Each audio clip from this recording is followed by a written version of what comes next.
What? Already? Already what? Yeah, where can be done earlier. What? Start working. Good.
Alright guys, so I'm going for about a 4-hour century ride today.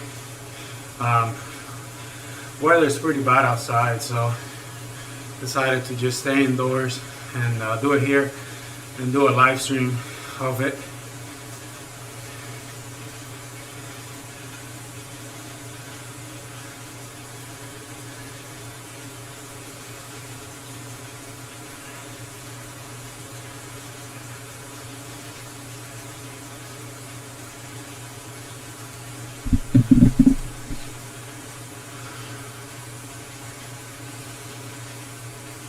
It's just going to be mostly Zone 2 the entire time.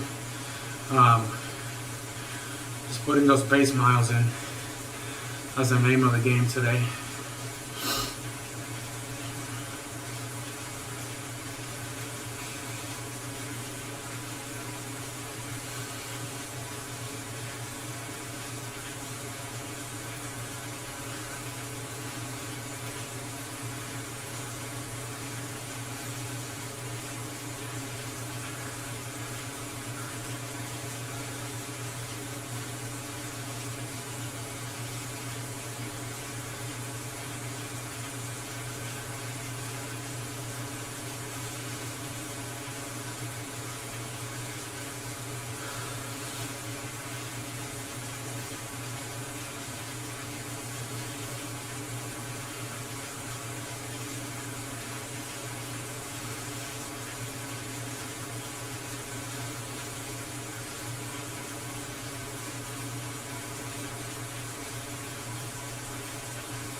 I'm just posting the links on my Strava and my Instagram.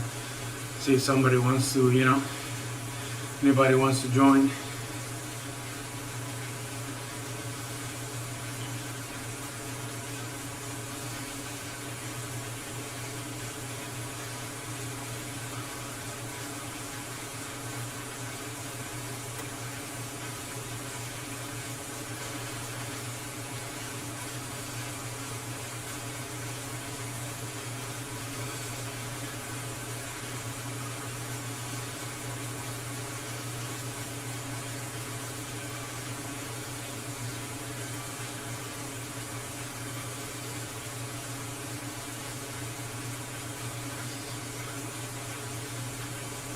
Let me see what it's going to sound like when I turn the fan on.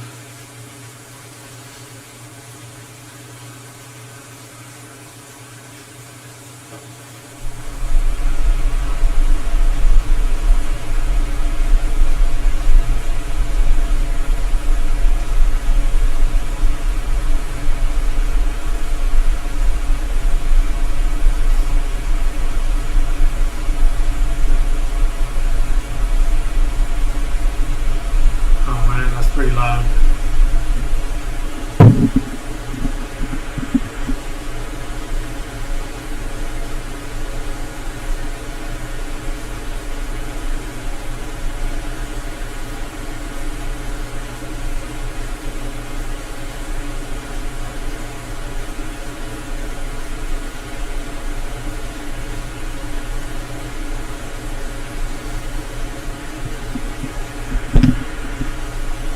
Hopefully you guys are still able to hear me okay.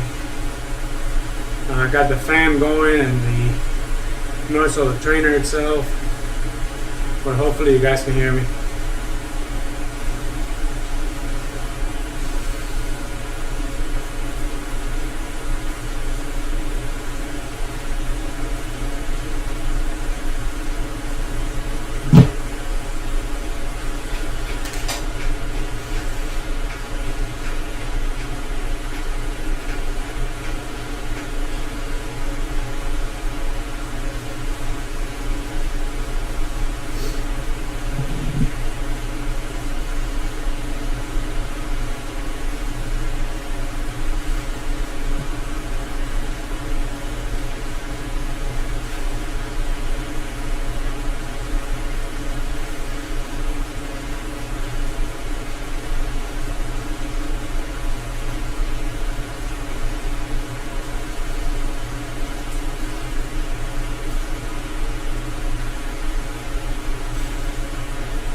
group is moving along pretty fast.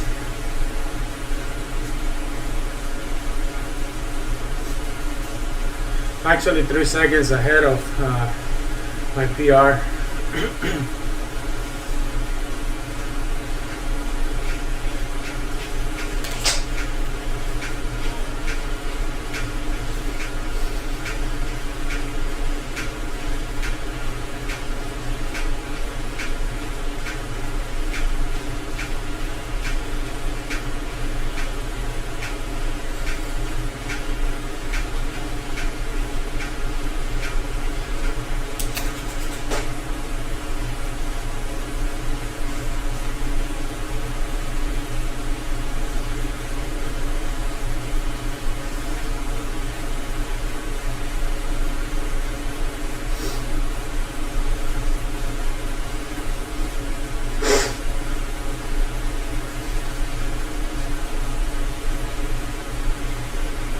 Today is going to be a pretty boring ride, honestly.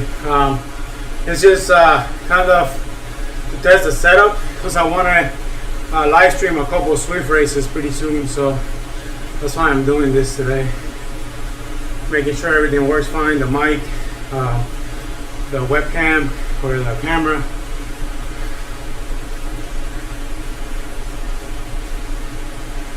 So I'm just going to be doing Zone 2 the whole time.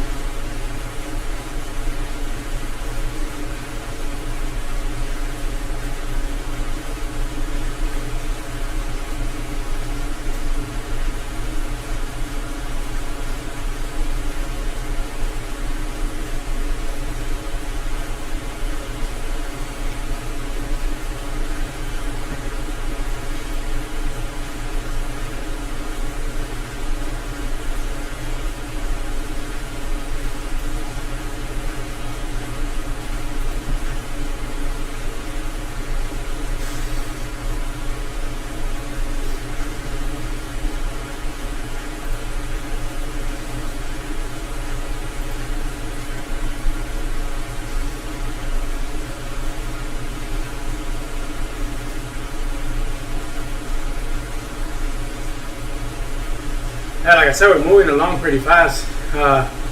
Estimated 9:58, and my personal best on this segment is 10 minutes and 10 seconds. So we're like 11 seconds ahead right now.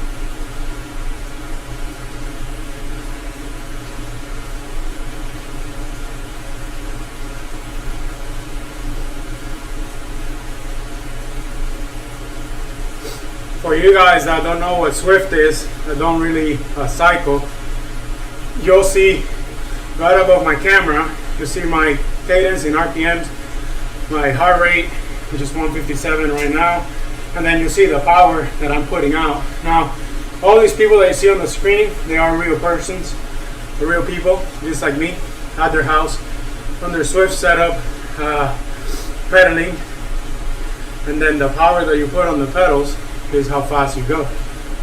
Whether that's up a hill, down a hill, your weight matters, your height matters for aerodynamics. So yeah, it's like a video game, but everybody in here is real people at their house, sweating their asses off in the trainer, just like I am. And then in the middle, you'll see the miles at the top. Mile per hour from left to right. In the middle, the distance, 7.6 miles. The 69 is how much I have climbed. This is a pretty flat route, so it's not going to be much climbing. There we go. We got a PR, 10:02 by 8 seconds. And then next you'll see the time that I've been riding for. Hopefully that gets to about 4 hours today. That's the plan. That is the plan, about 4 hours. That should get me about 100 miles or so. Trying to figure out the chat because it's not really working. I put a message and it still hasn't popped up here where I can read them, so hopefully I don't miss any of you guys' messages. Yeah, it's just not coming up. Like I said, I never streamed before. This is my first time trying to live stream, so I guess I just have to learn how to use the OBS program better.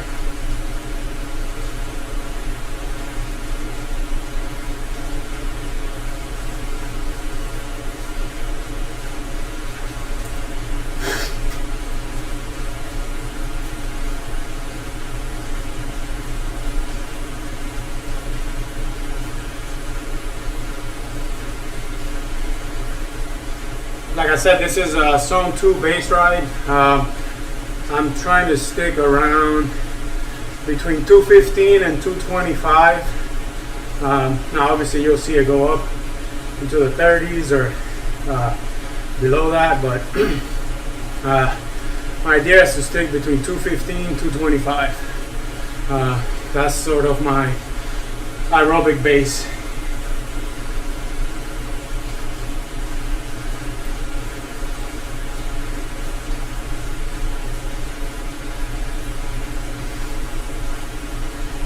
And by that I mean my watts, which is the power I'm putting on the pedals.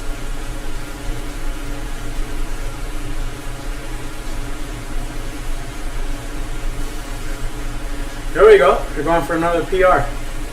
41 seconds, and my 90-day PR is 42:17.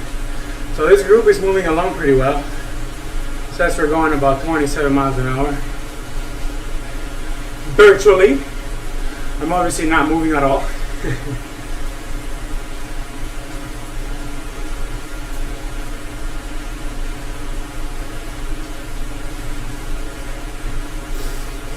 There we go. That's another PR right there.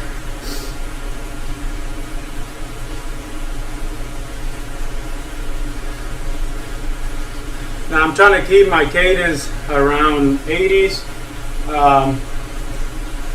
Because that's sort of low 80s to 85, between 80 and 85. It sort of mimics a lot of the mountain bike and gravel races I done recently. So I'm trying to stick around that between 80 and 85.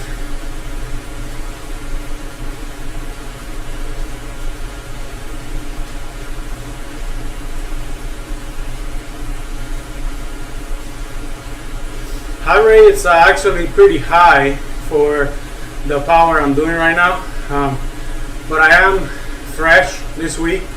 I took 2 days completely off the bike last week, which I haven't done in a very long time. I'm chasing that 10,000 mile goal, 10,000 miles in a year. After today, I'll be at like 9650. So I'll need like another 350 miles or so. Now, with the team, we're planning to do a team ride from Southwest Florida, where we live, down to the Keys. So that's like 350 miles. So I could finish it all in one ride, but aside from that, I still got 2 weeks to finish it off. Now, definitely talking the whole time definitely affects the heart rate, obviously. If I wasn't talking, I'll probably be 150, maybe under 150, or at least like low 150s.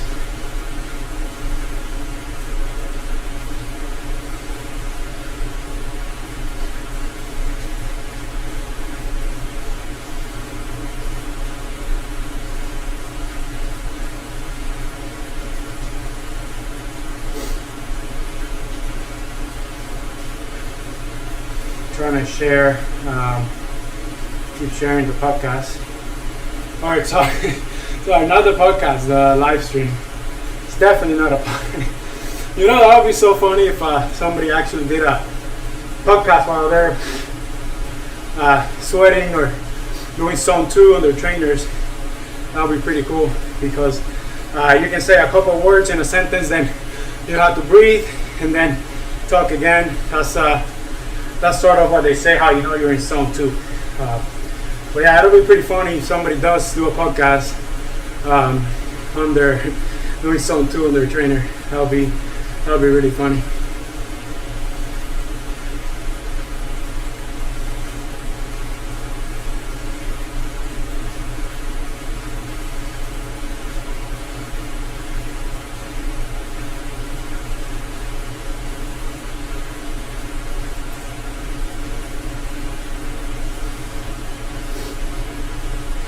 Like I said, today is going to be pretty boring. If you have, I don't even know if I'm going to stream the whole time. If you have any questions for me, I'll try and answer them. I don't know, because the freaking chat, it's not really popping up. I guess I have to wait for somebody else to type a message, because my actual chat is not coming up. I type something and I can't really see it here on the screen. So I'm sorry if I miss any messages from you guys. I apologize. Like I said, it's my first time trying to stream a session. So I'm using OBS. I never used OBS before, or any streaming software. So definitely have to learn it a little bit better. Oh man, we're going for another PR. We're 32 seconds ahead of my best time of 24 minutes and 40 seconds. Yeah, we're definitely moving along pretty well. Also on the right, you'll see the map, and you'll see a little number on the right. That is the gradient. Then you'll see right now it's at 1%. I went to 0%, that means it's flat. Now this route I picked is pretty flat. I did it obviously purposely, so I could get my 4 hours and get around 100 miles or so on this ride. Now at the bottom, you'll see that blue line. That will change depending on what power zone you're in. Not heart rate, just power zone. And the line above it, that's your heart rate, which right now is pretty high for zone 2, just because I'm talking the whole time, but that's all right. If I take a deep breath, it'll drop pretty quick. Now, the bottom line will change depending on your power zone that you're at the moment. So, like I said, this is an aerobic base ride, zone 2. So I'm just trying to keep it blue the whole time. My zone 2 is between 186 and 252 watts or so. So I'm sticking to the middle of that zone right now. About 220, 225. Guys, if you're watching, type something in the chat, whoever it is, because I can't really see, the live chat is not popping up, so it'll suck if I miss you guys' messages. And I forgot to mention, the reason I'm doing this is not because I chose violence when I woke up this morning and wanted to go for a 4-hour trainer ride. The reason I'm doing this is because the weather is pretty bad outside. It's going to be raining all day. Since I woke up, I couldn't even let the dogs out because it was pouring. So one way or another, we got to get it done. That's the most important thing, and that's what I'm doing. Remember guys, done is better than perfect. Always remember that. Everybody tries to shoot for perfection. Just remember, done is always going to be better than perfect. So Now, I am riding in this group with Jackie at 3.2 watts per kilo. If anybody wants to join, you're more than welcome to. Like I said, this is an open group. Anybody could join, ride with me. That'll be pretty fun.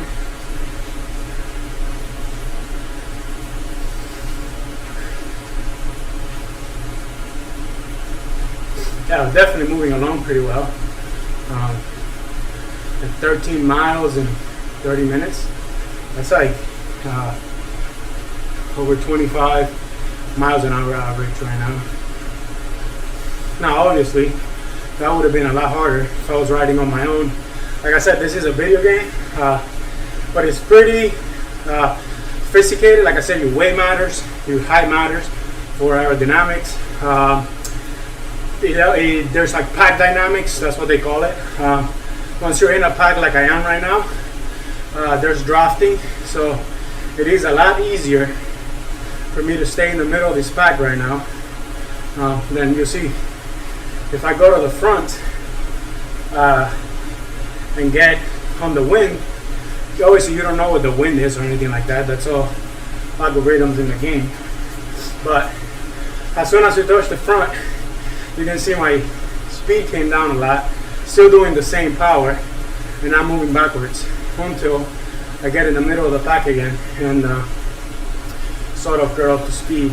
Like I said, there's also Zwift races. I'm not doing that today. Those are insane, super hard. Very good for when you kind of do like high intensity training. So I'm not trying to do that today. I'm just going for a long zone 2. Oh, we got Olich Bridgewood from GCN in the group. Let's type something for Oli. And there's also like famous people and racers who join this group rides. And I actually just found one of them. There's an app called Zwift Companion. Now, obviously, most of the people that might watch this never Zwift before, if you're coming from Instagram or Facebook or anything. So for those of you that do Zwift, you know all these things that I'm mentioning here, but geez, my heart rate is pretty high for some too. Now there's a Zwift Companion app. You can see like what you're doing, the route, the map, power, all that sort of stuff, and then you can also chat. So I'm gonna type a message right now. I'm gonna say, hi Ollie, what's up?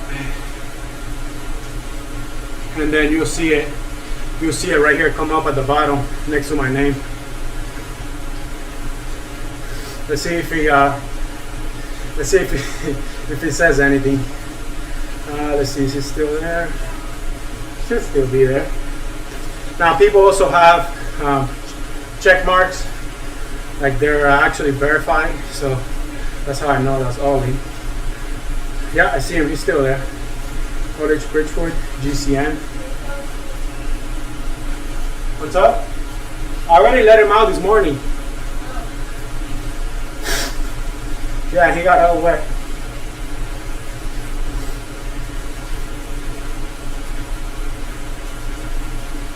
We can see somebody else typed, thanks for the ride, legs are not good today. And then Jackie says, strong chance of thunderstorms in the forecast today. No shit, Jackie, how do you know that? You live in Florida or something? Now, another thing, you earn money, and that money is what they call those like sweats. You see right under my time, you see them going up all the time as I ride. They call them like sweat drops or drops or something, and that's money in the game that you use to buy things like bikes, new wheels. Like I said, man, this is a video game, but I mean, as long as it keeps you active and you're putting in the time, you're training, there's a lot you can do. What's up, Dino? From races to group rides like they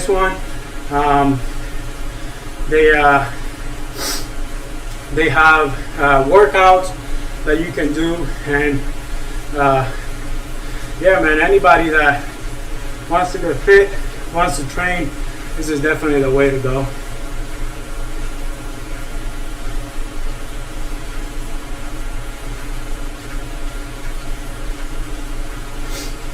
Hey Michael, what's up, brother? Thank you so much, dude. I'm sorry, I don't know why I'm not getting the messages coming up on over here. I gotta figure that out. But thank you for the messages. So Michael says, hey man, your channel has been a huge inspiration. Good luck with your ride. Thank you, brother. Really appreciate it. Thank you for stopping by, and I appreciate the love to the channel, and hopefully I can keep inspiring you guys. Thank you, man. And I'm sorry if I took too long to answer your question. Like I said, I don't know why the live chat is not popping up over here where I have it set up, but I have to figure that out for next time. Now I'll tell you, heart rate is definitely higher when you're talking the whole time, but time does fly. We're already 34 minutes in, and 34 minutes in and 15 miles. So thank you guys for stopping by. Thank you for keeping me entertained. And I'm sorry, man, if the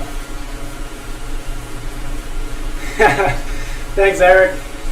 Eric says, nice way to pass the storm, good numbers. Thank you, Eric. I appreciate it. If you guys watch my channel, you know who Eric is. He's always in my videos. Dude's a legend. So Michael says, just wanted to shout out from your last video. Max's Aspen 2.4 front and rear will speed your mountain bike up a lot and a lot lighter. Michael, that's funny you say that because I can't really show you right now, and it's far for you to tell, but there's my mountain bike back there. I actually, same thing I mentioned on that video. Oh man, I got something in my eye. Same thing I mentioned on that video. I got Max's Aspens on the new Max Speed compound, or whatever they're called, front and rear, and I also upgraded the 30-tooth chainring to a 34. So I'm pretty excited. I was supposed to go with Eric to test it out this weekend. Today, with this freaking weather, man, we weren't able to get out, but definitely not going to be able to get out tomorrow either. So hopefully soon. We got a race in about a month and a half. Is the next race, and we're planning to go out to the park and just sort of testing the bike out, see how it feels. I know it's going to feel a lot better. I was running the stock 2.6 trail tires, which are definitely pretty heavy. See, it's so delayed. I am now getting the messages from you guys that I already read, and Eric says 220 plus watts and steady torque. That's pretty good. Thanks, Eric. Now if you guys want to go follow 239 Racing Team, Eric puts a lot of our race videos there, like full race videos. He's not doing sort of vlogs like I am, but he is putting the full race videos on there. Now I'm getting the messages pop up, but the delay is too big, so I have to read them here on the phone. And Michael says 10 out of 10 solid. We run Aspens in our exit group in North Carolina. Dude, that's awesome. Yeah, I did a little bit of research, and that seems to be what everybody was recommending, so that's what I went with. I was either between that or between the the Pirellis, Scorpions. A lot of people were saying those are good too, but I went with the Maxes. I also heard what's his name from Trainer Road, Jonathan from Trainer Road. He speaks really good about the Aspens, He literally says that's the only tires you will ever need. And as you guys know, I'm a big fan of Trainer Road, and I believe I wouldn't say everything, but some of the stuff they say, I think they're good people, and that's why I decided to give the Aspens a try, because a lot of people were recommending it. So yeah, I'm pretty excited, Michael. Pretty excited to try them out. It's definitely going to make a big difference on the ride. Now, Eric, what the hell are you doing, man? Come on, join the Zwift ride. Let's do a little bit of zone 2. Come on. Oh, here we go. We're down for another PR. Well, I guess not. Another thing I've been thinking to do for a while is it's Everest. Now, if you don't know what an Everest is, I'll explain it here real quick for you guys watching.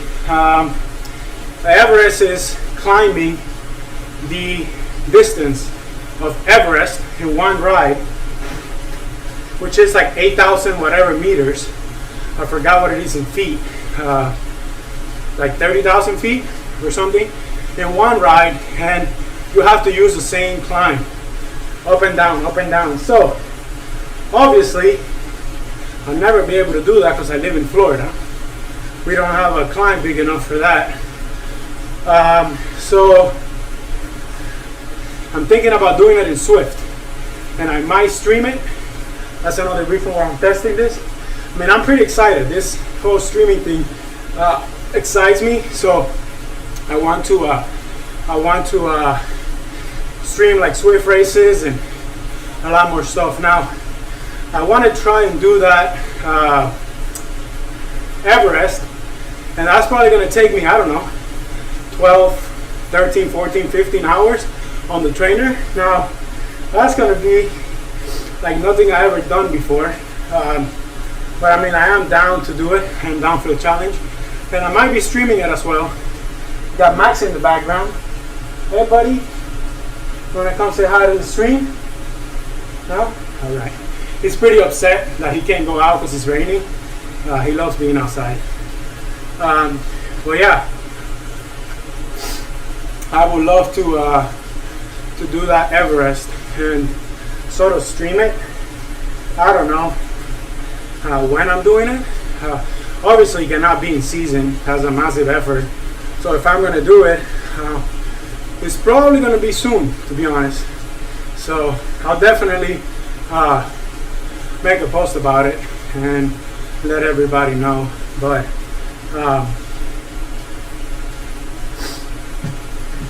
take a sip of water here. Not water, but carb mix. There's for this Zone 2 ride, because I'm planning to do the same thing tomorrow. Not stream it, because I don't want to bore you guys with this, but just do maybe another 4 hours, and it's most likely going to be in the trainer. I wish we could get out, but I doubt it. It's weather is pretty bad the whole freaking weekend, so I'm probably gonna do the same thing. So because of that, I'm not riding fasted or anything like that. I had breakfast, about 90 grams of carb before I got on the bike, and then throughout the 4 hours, I got 4 bottles here. There's 40 grams of carb on each bottle, and then I got some SIS gels. I also got some blocks. So my plan is nothing crazy, just about 60 grams per hour on this Zone 2 ride. Now, yeah, some people might say that it is beneficial to do Zone 2 rides. Got more people joining up. Now, some people might say it's beneficial to do Zone 2 rides without exogenous carbs, and by exogenous carbs I mean carbohydrates that you're eating as you ride, because the body will always use what you're putting into it, so exogenous carbs, before it taps into your muscle or liver glycogen stores. Or, I mean, I ain't no expert, of course. I'm just saying what I heard and sort of what I know, right? Wow, what happened to the group? Seems like it got pretty small. So, like I said, the body will always use exogenous carbs first, and they say that for your body to get fat adapted or to learn to use more fat as a fuel rather than carbohydrates or sugar, you have to ride sort of low and slow, so they call it. But because like I said, trying to do the same thing tomorrow, I'm not really trying to deplete my glycogen stores, but at the same time, there's no reason to eat 90, 100 grams of carbs on a zone 2 ride. So I'm taking in about 60, or not about, I'm taking exactly 60. I measured exactly what I put on my water bottles, and obviously the gels say how much carb they have on them. So I have, like I said, 4 bottles. I'm planning to do 4 hours, so 1 bottle, 1 gel per hour. That'll be about 60, 62 grams of carb per hour. Let me see the chat. All right, there's nothing else there. Like I said, I don't know why it's not popping up here. It's pretty annoying that I have to be paying attention to the phone. All right, I guess the group wasn't that small. I was just towards the front. So we are 45 minutes into a 4-hour ride, 20 miles in. This group has been going pretty damn fast.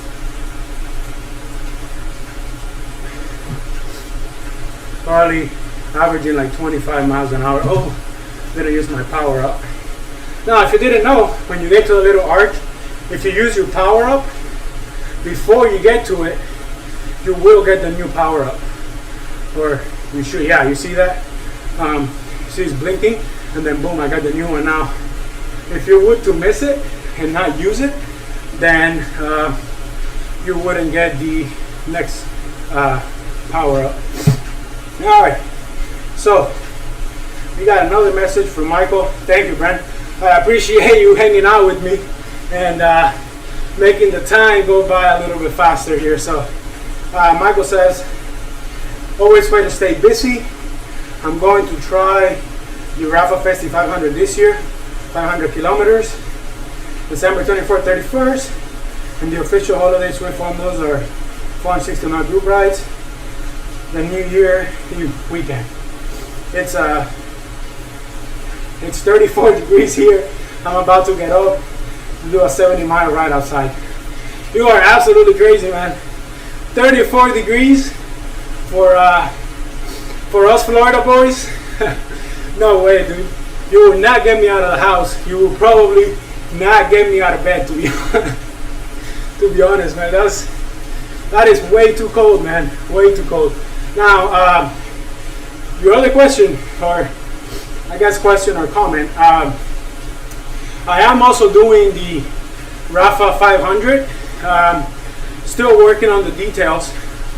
We are planning to ride from where we live in Southwest Florida all the way down to the Keys, which is 350 miles, dude, on a single ride. Now, the longest ride I ever done is 120 miles. Now, can I do 350? Mentally, I can. I know I can. Physically, for sure. That's just hoping that nothing goes wrong, you know.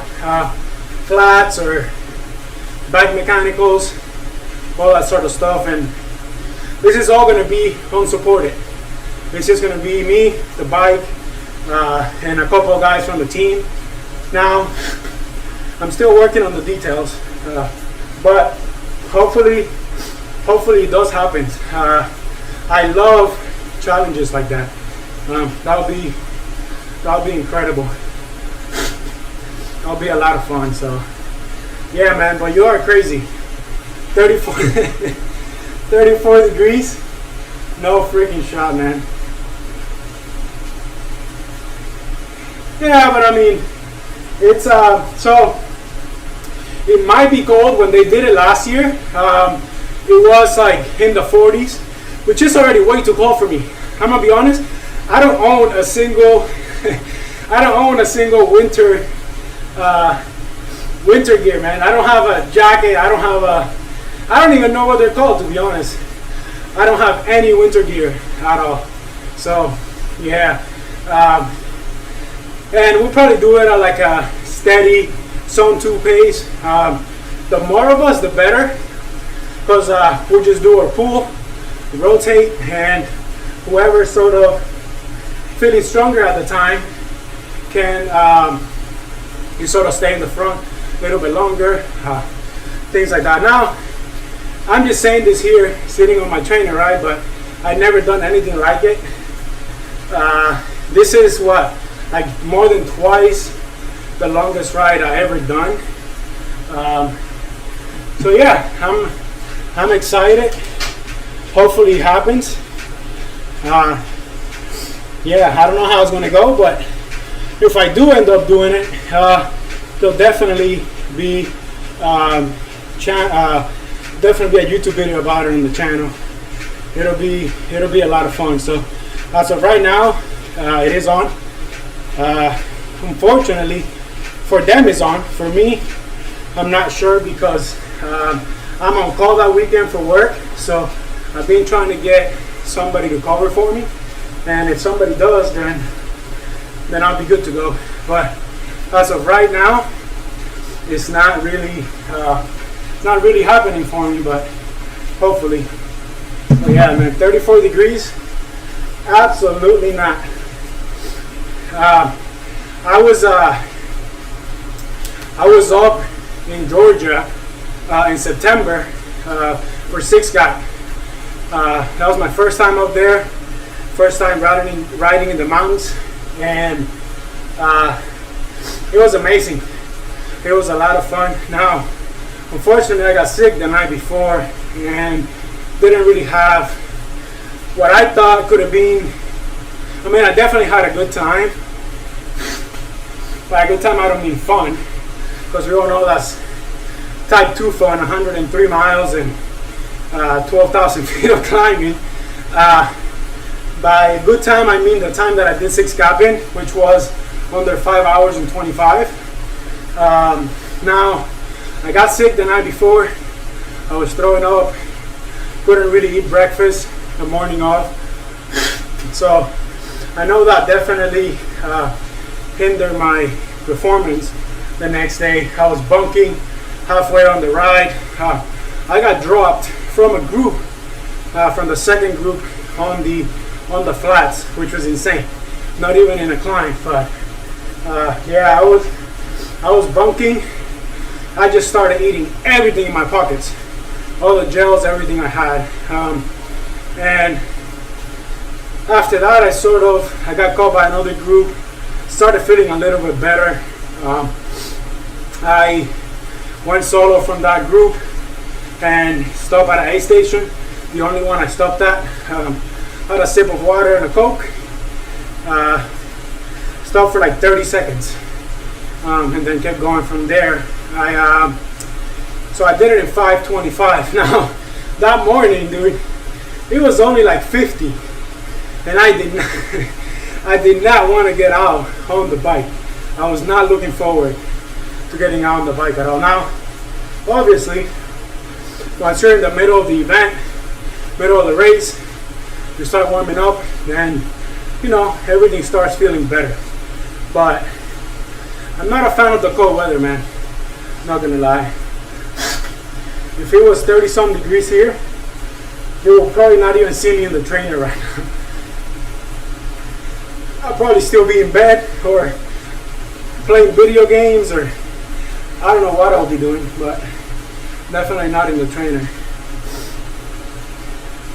All right, we are So if we maintain the speed that we're at right now, it seems that we will get about 25 miles an hour, which means that's 50 in 2 hours. And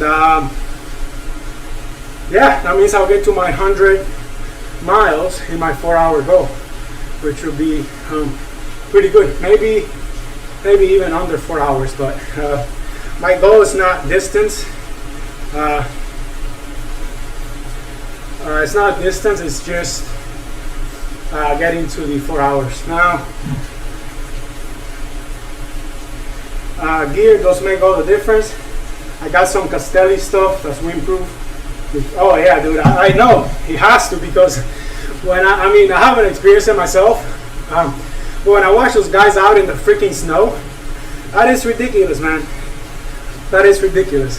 And I mean, they seem fine. Big gloves and all that stuff. Now, I did look into that Castelli gear, because if it is pretty cold for that Rafa 500, I am definitely going to need some gear for it. So I was looking at the Castelli stuff. It's pretty expensive, man, I'm not going to lie.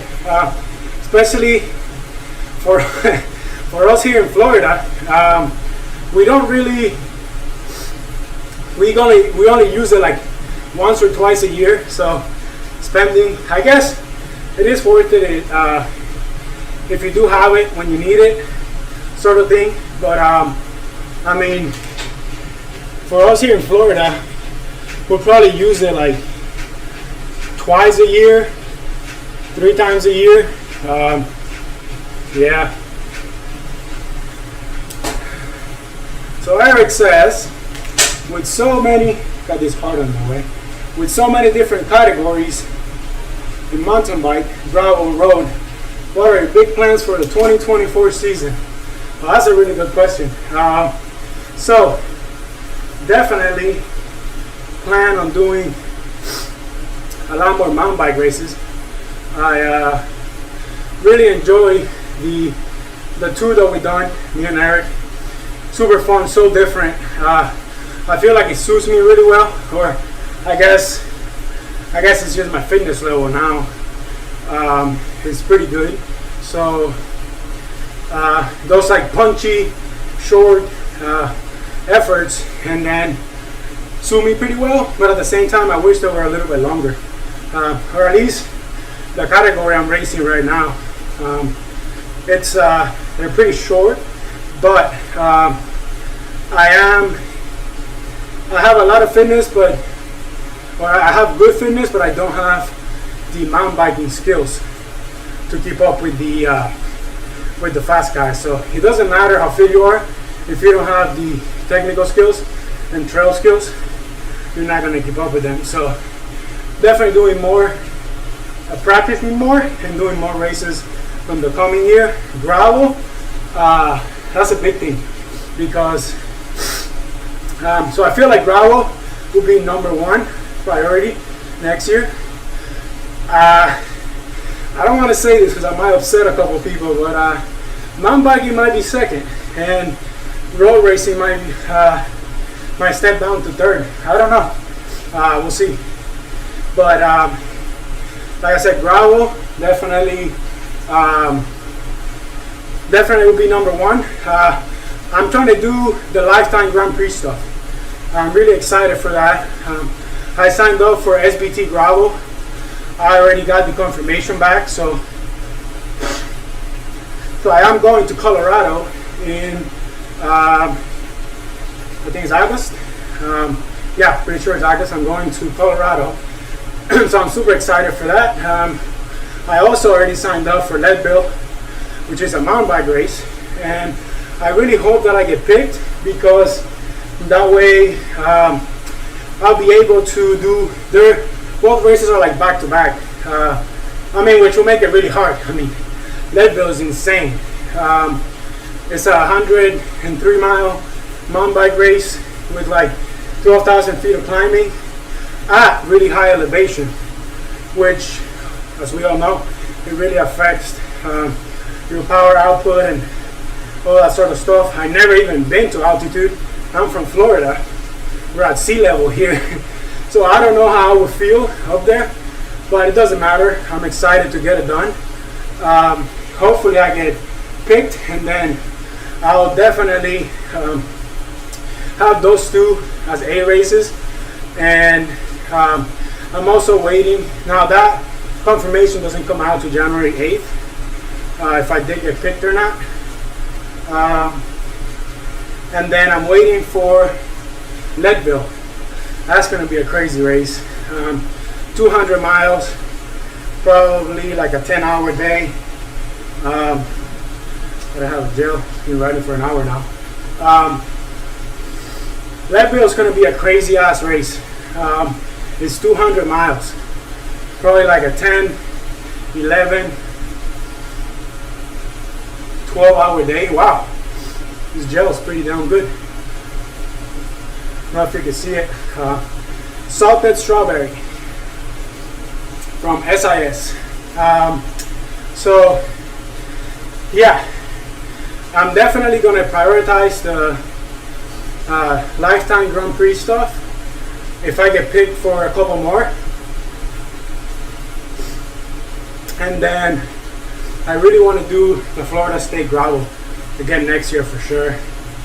It's just kind of, I think what sucks about it is that it's so far at the end of the year. Like Florida State was last weekend. Now if you haven't watched that video, I have a full video on the channel. You can go back and watch it. I ended up second in my age category and third overall. There was a lot of hitters on that race, and it like I said, it sucks that it's so far into the year. Like, dude, after you have such a long training year, you put in so much time, so much training, fatigue is pretty high at the end. There's Ollie Bridgewood from GCN. I said hi to him, but he didn't want to reply back to me. Whatever, Ollie. Now, the year is just so long, man. I don't know. It's kind of so far in there that you're pretty exhausted by December. And this year I did that race just on base fitness. My A race was the Florida Road Race Championships, which I won, category 4. So I did. There's my jersey back there. I don't know if you can't really see it. So I did win that, and after that, man, it's just I was mentally done. I just wanted to sort of start the off season, back off from like structure training, just have fun on the bike, go out to group rides with the team, all that kind of stuff. I was just done with the whole like training thing, and that's kind of what sucks. So I did that race. I mean, don't get me wrong, I was feeling great. So I was obviously still carrying fitness, but the fatigue was pretty low. So in a way or another, it's not terrible. Fitness was okay. Fatigue was low. So I did very well. I mean, easy to say I'm happy with the effort, although I am happy with the effort. I'm not happy with the result. I know I could have done a lot better than second place, but you know, it is what it is. It's very mentally taxing to sort of stay on it the entire year, all the way to December. Be pretty burned out.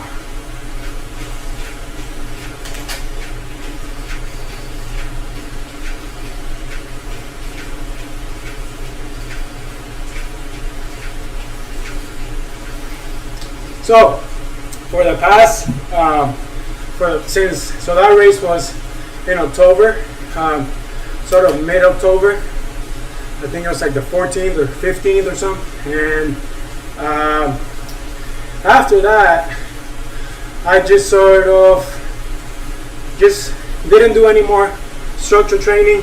I went back to just doing base, long miles. Didn't even take a break after the race, which I feel like I should have. Now before that, I did take a mid-season break after the crit championships. I took a week, complete week off the bike, and then after that, the entire thing just changed. My whole training got so much better. I was feeling so much stronger. I was doing a lot better with nutrition. And from there on, I saw the peak fitness like I'd never seen before. Highest I was all season. And obviously, race results show it, because I won the Florida State Road Race Championships. I won my first Scott full race. I finished third at my first Category 3 race. There's videos on the channel from all of that. So like I said, the fitness was good, but to stay mentally on it the entire time, all the way to December for that Florida Road Championship, is pretty hard. So I went there with high expectations, but with whatever base fitness I had, or not base, but whatever fitness I had, just from doing base training, because that's all I was doing. I haven't done any high intensity work since before like October 15th, since that race. Now obviously, when I was riding gravel and stuff, I went after a couple of KOMs, things like that. So I guess that kind of counts a little bit as high intensity, but not really if you're doing like one effort, a ride. I mean, you're not really getting any benefit from that, to be honest. So like I said, I wish the race was a little bit earlier in the year, but at the same time, it is the same for everybody. So I'm not gonna sit here and complain saying the race is, I didn't have good fitness, it's too far into the year. I was already exhausted from training. I needed a break so I can start hard again next year. I'm not gonna sit here and say all of that, because it's the same for everybody else as well. So yeah, thank you guys for hanging out with me. Definitely makes the time go by a lot faster. We're already an hour and 6 minutes in, about to hit 30 miles.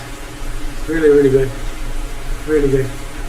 Thanks Michael, thanks Eric for all the questions.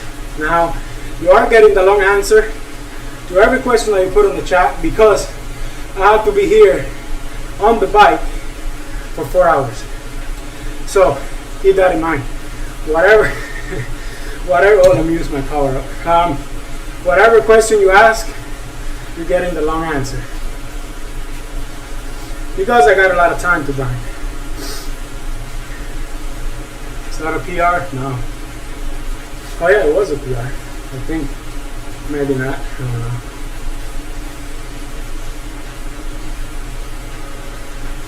Jeez, our race finally starting to come down. Normally it will be like in the 140s, but when you're talking the whole damn time,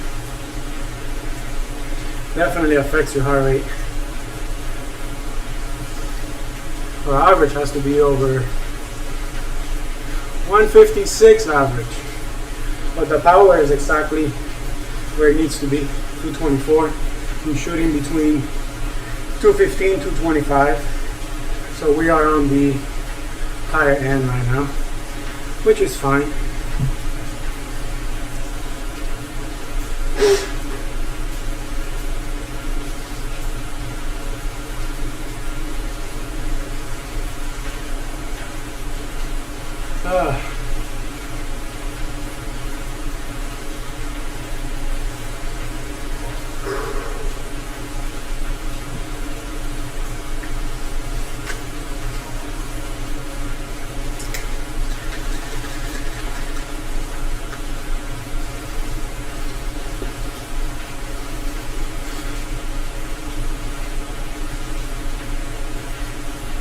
What's up, Willow?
And it dropped.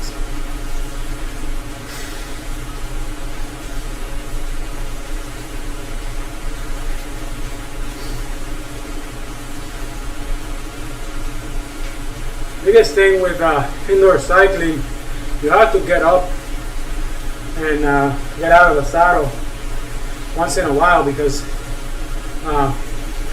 freaking butt gets pretty sore, or not sore, but you know what I mean.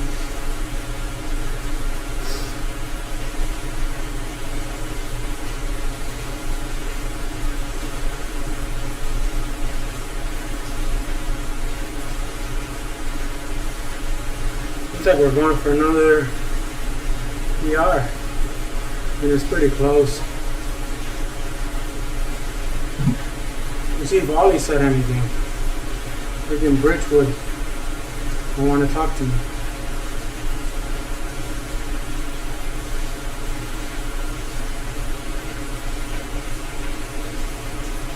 Oh no!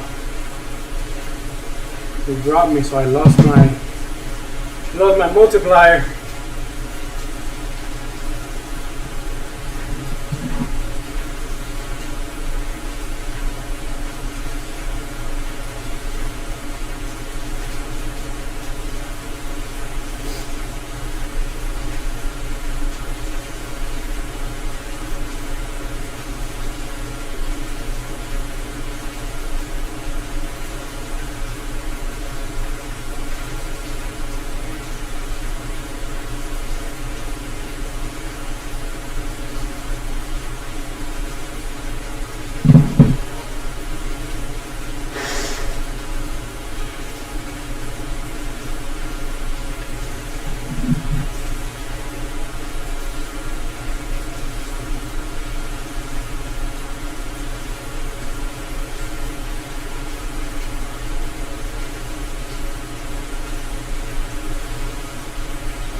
Come on guys, keep the questions coming.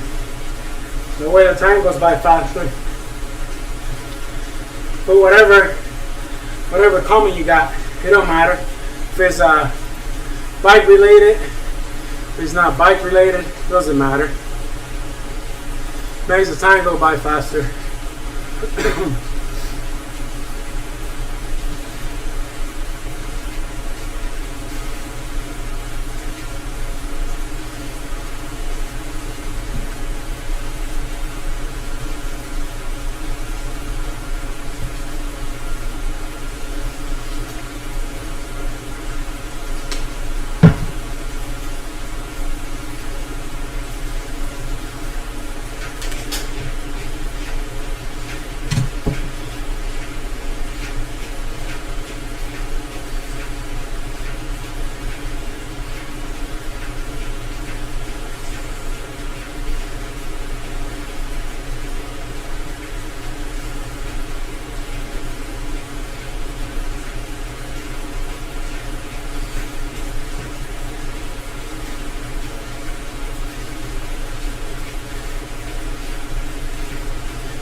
Guys are trying to drop me, man. Freaking picking up the pace. Sheesh. Guess 3.2 watts per kilo ain't enough for these guys anymore.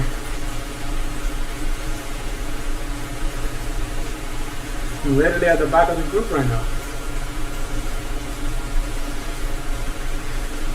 Try to move up a little bit. Well, I don't get dropped when I'm not looking at the screen.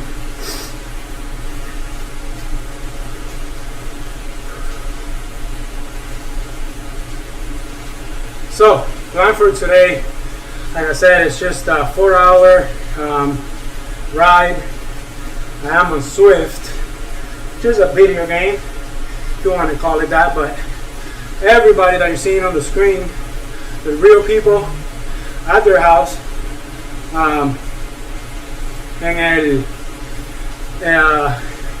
we're just sending me a text there. Real people at their house, on their setup, just like me, pedaling. All the power that you put down, it shows on the screen as watts, which is the bigger number you're seeing on the left. Right below that, you'll see the RPMs, my heart rate, which is pretty high for the power I'm doing. Because I'm talking, I've been talking for an hour and 16 minutes now. We are on the middle here. You'll see my from left to right mile per hour. That's how fast we're going. 33.4 is the distance. 276 is the elevation we have climbed. Right next to that is the time. 1 hour, 16 minutes, 22 seconds. Below that, the orange bar is my level on the game. And then to the right, it's like sweat drops, is what they call it. You earn them as you ride, and that's how you can buy new bikes in the game. That's how you can buy new wheels, new kits. I guess the kits you have to unlock them by level. Now on the right, you see everybody that I'm riding with on this group of people. Like I said, they're all real people at their house on their setups, just like I am right now. And I'm getting dropped. Jesus. 240 watts. These guys are dropping me. So, plan for today is 4 hours. So, I still got 2 hours and 40 minutes to go. Just an easy Zone 2 endurance ride. Trying to stick to between 215 and 225 watts average for the 4 hours. Just an easy pace. Easy, right? Then at the bottom you see a blue bar. That is representing the power zone that you're on. Endurance is blue. Tempo is green. And from there it goes yellow and red. So you'll see that blue the whole time because I am trying to stay in Zone 2. Now, I am staying in Zone 2 power-wise. My Zone 2 max heart rate is 152. So I've pretty much been over that the entire time just because I've been talking. If I wasn't, it'll be a little bit lower for sure. We're going through like another group right here because everybody's wearing the same kits. That's crazy. Geez, there's a lot of people with that black kit. And then on the right hand side, you'll see a map.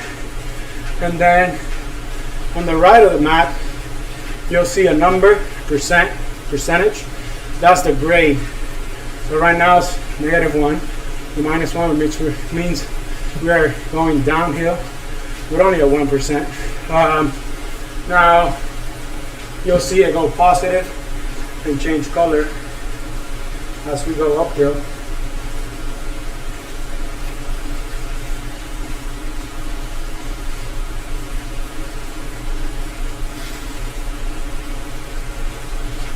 And now it's 1%. And obviously the trainer difficulty, if you want to call it that, or the resistance on the trainer changes according to the gradient you're going up. So the route I'm doing is pretty flat,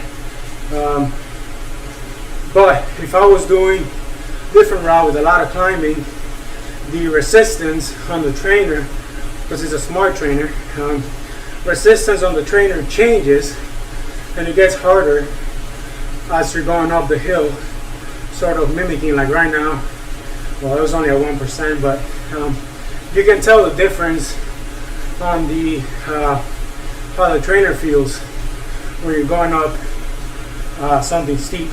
Especially there's hills here on the game that go up to like 15 plus%. You definitely feel them. Or when you do a route that has a lot of climbing, that's not what I'm doing today. This one's pretty flat. You'll definitely feel the difference on the resistance on the pedals to match the gradient that you're going up.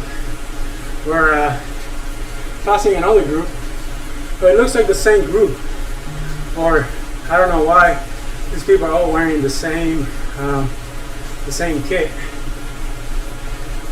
Now we got Oli Bridgewood from GCN riding with us in this group. Now that's one thing you don't have to worry about on Zwift. You can bump into people, you can fly through people, you're never going to fall off. But I shouldn't say you're never going to fall off. I mean, at least in the game you're not going to you're not going to fall off. So right now you see it says 1% on the map, and you could definitely tell the resistance changes on the pedals. They get a little bit harder to match the now we're going down, so it gets easier. So resistance on the trainer changes to match the gradient. Now, like I said, we are, or I am, doing a 4-hour Zone 2 endurance ride today. We're an hour and 22 minutes in.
Hi guys, welcome to the stream. I am doing a Zone 2 aerobic ride today. I'm going to do 4 hours. Hopefully that gives me about 100 miles. At the speed that we're going in this group should get to about 100 miles. Leave any questions down below. So I had Michael and Eric leave me a couple questions there. It definitely helps, makes the time go by a lot faster. So if you guys are watching, ask me any questions down below in the chat and I'll try to answer them for you guys. It sort of makes the time go by a little bit faster. So 100 miles is the secondary goal. 4 hours is the main goal. 4 hours of Zone 2 will be pretty incredible.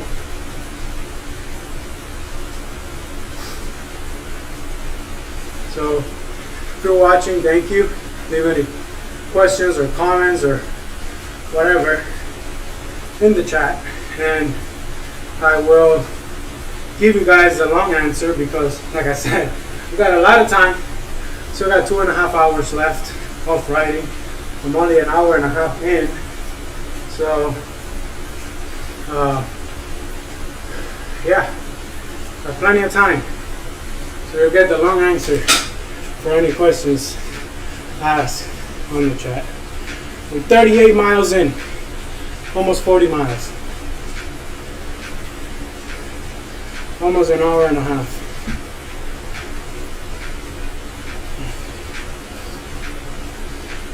So right now we're going up at 2%, 1% now. And like I said, you definitely feel the trainer difficulty increase.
What's up, bro?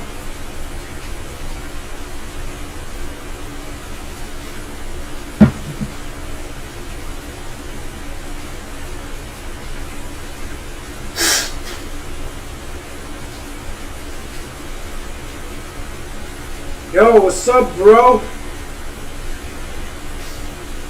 What's up, Joseph? Bro, the only thing I've been thinking about is our freaking Call of Duty games last night. Fucking killed it, dude. As soon as I'm done with this Suffer Fest, I'll be I'll be on the freaking game. So hopefully you're not busy and we can get a couple games in. Or if you want to stop by, we'll be home. But yeah, bro, still only an hour and a half in. I didn't get up as early as I wanted to, but hopefully it'll be over soon. Now we got Ollie Bridgewood, bro, but fucker doesn't want to talk to me. I sent him a text. I said, "What's up, Ollie?" And you can see him right there on the GCN kit. But he don't want to talk to me, bro. He don't want to talk to me. Let me see if I can find him. Where is he at? I lost him. Oh, I see him. He's like in the front of the group right now. Of course he is. Yeah, bro. So you just got up or what? You gonna ride?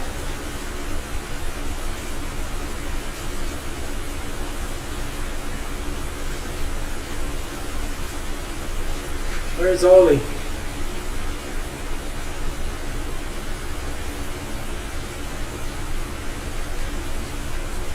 I don't know. Maybe he already left. I just saw him, but I don't see him anymore. It don't matter. He don't want to talk to me anyways. Oh no, I see him right here.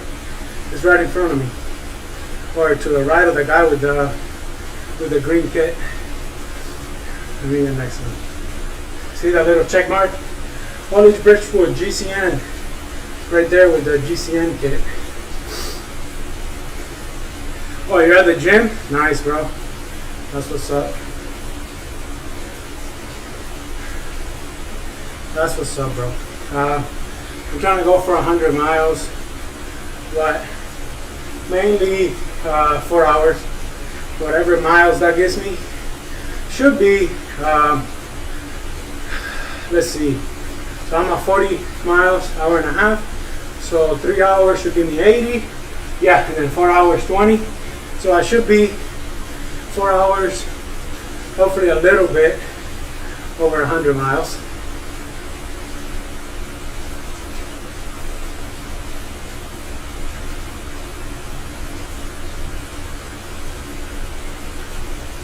Still a lot to go, but yeah, it's all good. Progress takes time. Can't rush. Can't rush greatness. Takes time. And that's what I learned this year.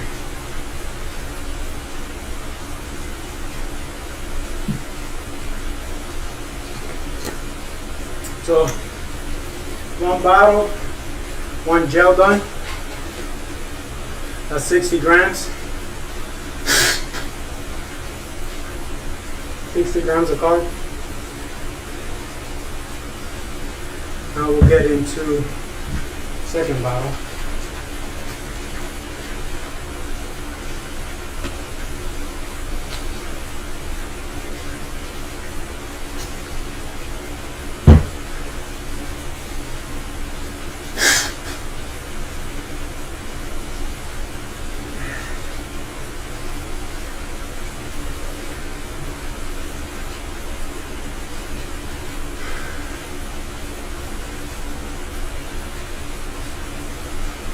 Been getting a lot of PRs in this route with this group. We've been flying along pretty well.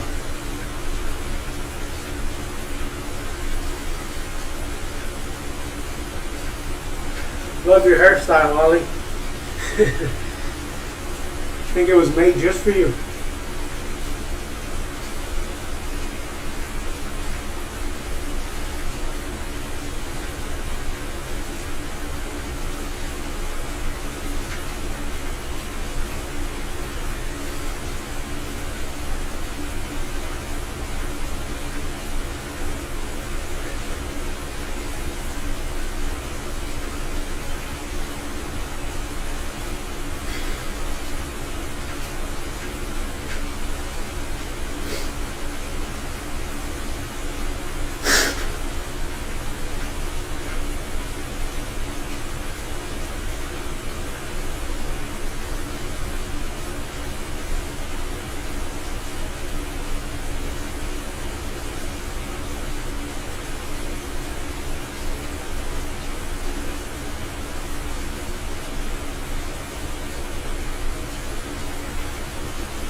Almost 2 hours in. Let's go. Still feeling pretty easy. See how I feel in the third, fourth hour though.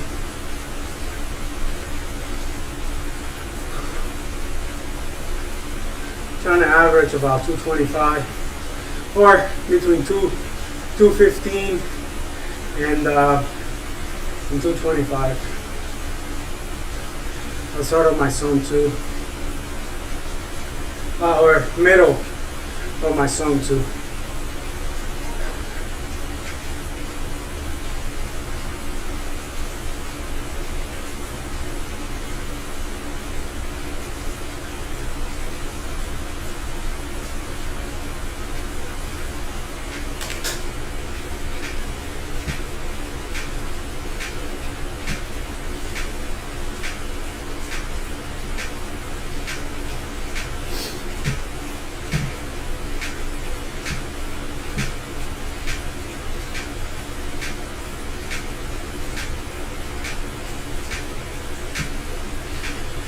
Have to get out of the saddle once in a while because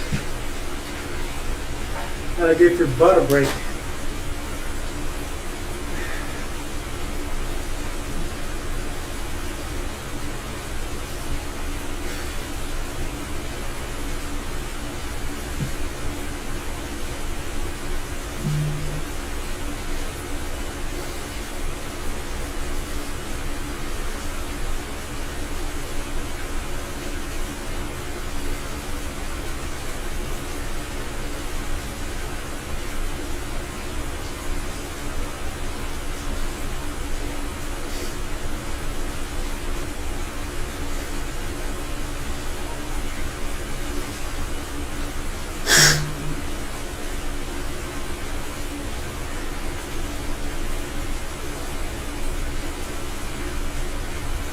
Funny, everybody's saying hi to Ollie. It's pretty easy to spot when you have the check mark and the GCN name right next to your name. And he's got a GCN kit, so pretty easy to spot.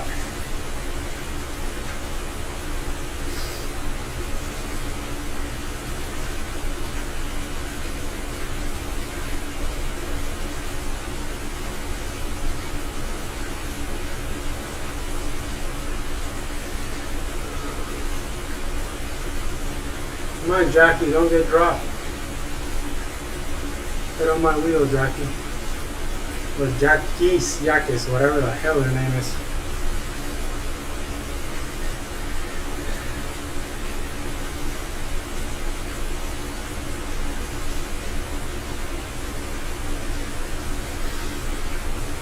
If you're watching, thank you. If you have any questions, put them in the chat. I'm looking at it right now on my phone down here.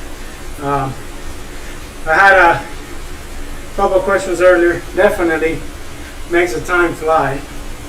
We're already getting to the 2-hour mark. So, I wish, bro. I'm not that important to get a GCN kit. There's probably ways to get it. I don't know if you have to be like an actual GCN percenter to get the kit. I know like the vegan cyclist, he did like a Grand Fondo, and if you completed the whole thing, you get his kit. That was a long time ago when I first started riding. I didn't do it though, so I don't have it. Jackie says, strong chance of thunderstorms in the forecast today. She must live in Florida. She must live in Florida. I don't know how she knows, but she must live in Florida or something to know that there's a chance of forecast of thunderstorm and rain, because that is exactly what we're getting.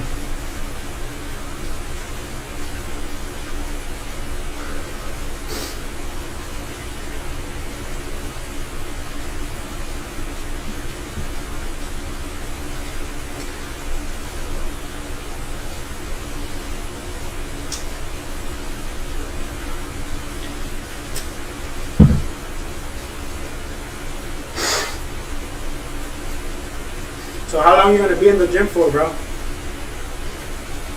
You just running, or you're lifting weights? What are you doing?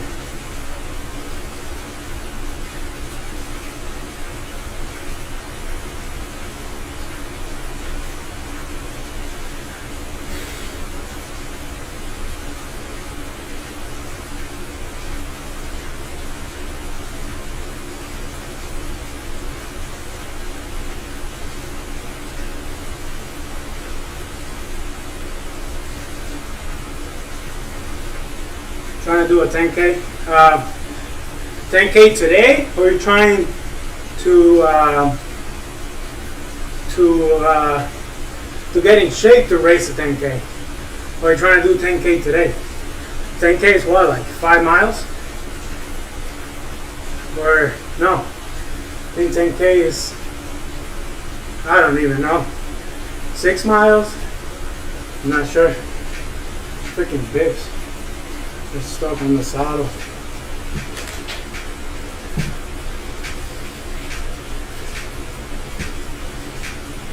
Oh, you're trying to do a 10K today. Nice. Yeah, I see that you've been running a lot. 6 miles? Yeah, that's what I thought. Something like that. That's good, bro. Proud of you. Doing a lot of running. Running is hard. Cycling is easier. At least in my opinion. That's good. When you're ready for, and the goal is a half marathon for my birthday. Dude, that would be awesome. So if you do the half marathon, I'll definitely join you for it, and I'll pace you.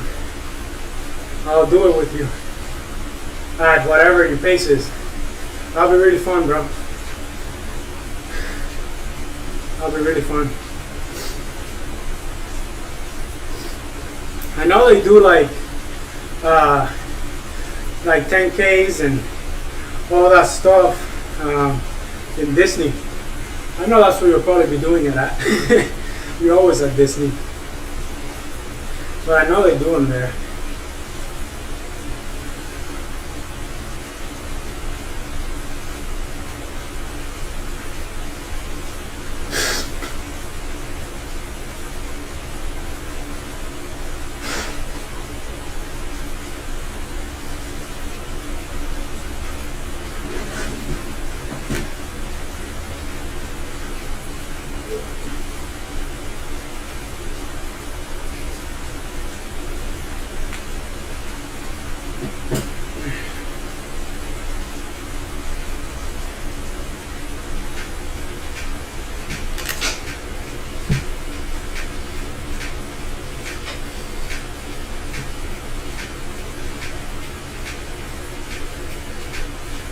Oh, damn.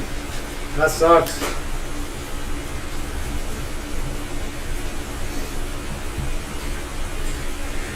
Nah, but we can do one.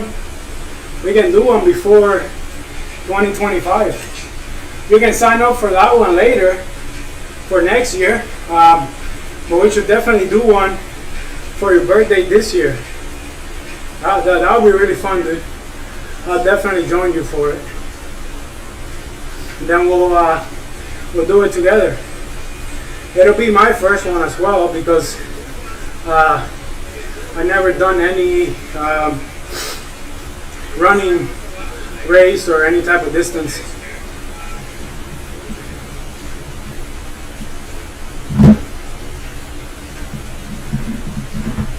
Trying to use my phone to read the chat because for some reason it doesn't come up over here on OBS. I don't know why. I mean, it comes up, but like really delayed.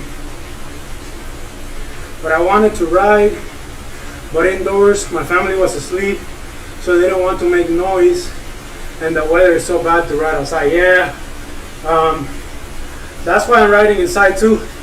Not because I woke up and chose violence today. I definitely didn't want to do 4 hours or a century inside.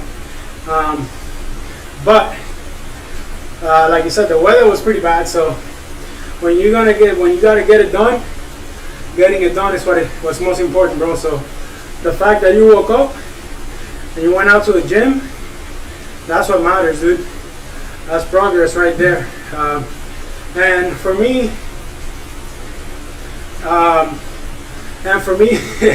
I just got Ricky's message there about us playing last night. For me, it's good because my actual like pain cave or Zwift room or training room or bike room's got so many names. It's pretty far from where we sleep. I just close the door, and then I get to ride. My trainer is not too loud. It probably sounds pretty loud now because the freaking microphone is so good, and it's pretty far from my mouth, so I had to put the gain up a little bit so you guys could hear me well, and at the same time it catches the trainer. And I got a huge fan right below it, so I'm sure it doesn't make for a nice listening experience, but it is what it is.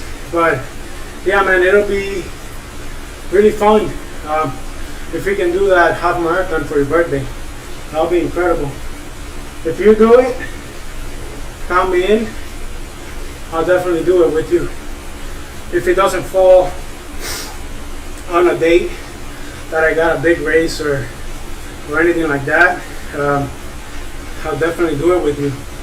But we can plan it so it doesn't fall on a day that I have a race. If you wanted to, for sure, I'll be down.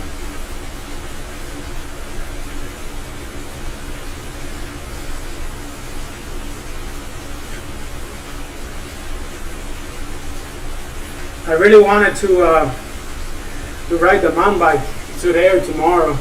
I got new tires. I got new XC tires. See the bike right there. I got new XC tires, and I changed the front chainring from a 30 to a 34 oval. So that's going to make a big difference on the flats, being able to go a little bit faster. So I really wanted to ride it. Me and Ricky had actually planned to go out to CRP, Eric, a couple friends, but stupid weather messed everything up. So that was not able to happen.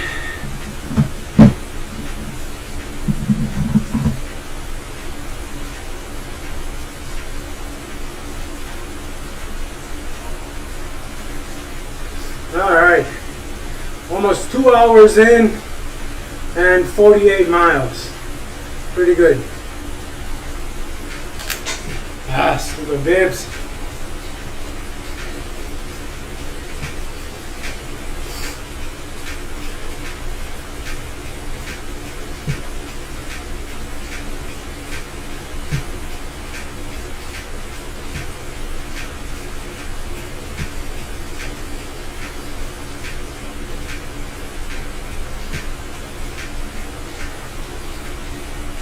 And one of my freaking pedals making a weird noise.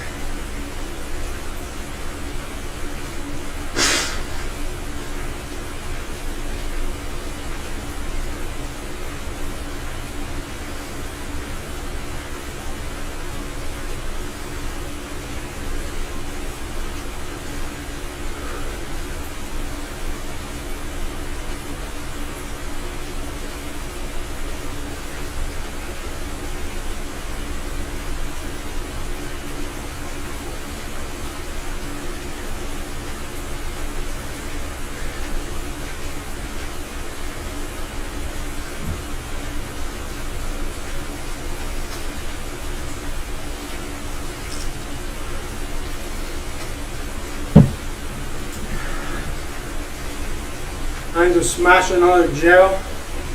So here we got cherry. The one I had before was really good.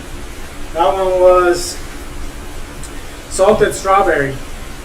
That was really good from SIS. So let's see how this one is.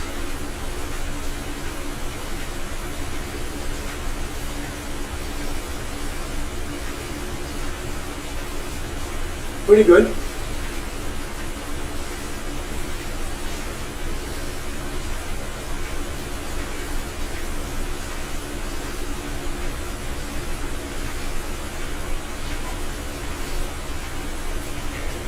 Not bad. I mean, we know SIS makes great stuff.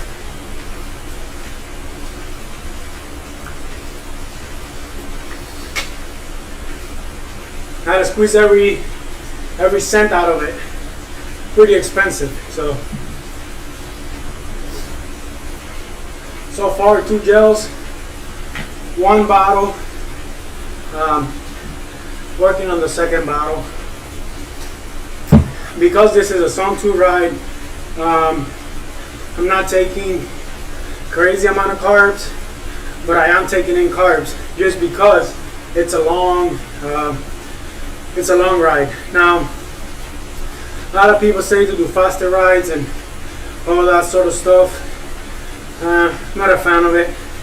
I'd rather fuel myself, and especially because I'm trying to do the same thing tomorrow.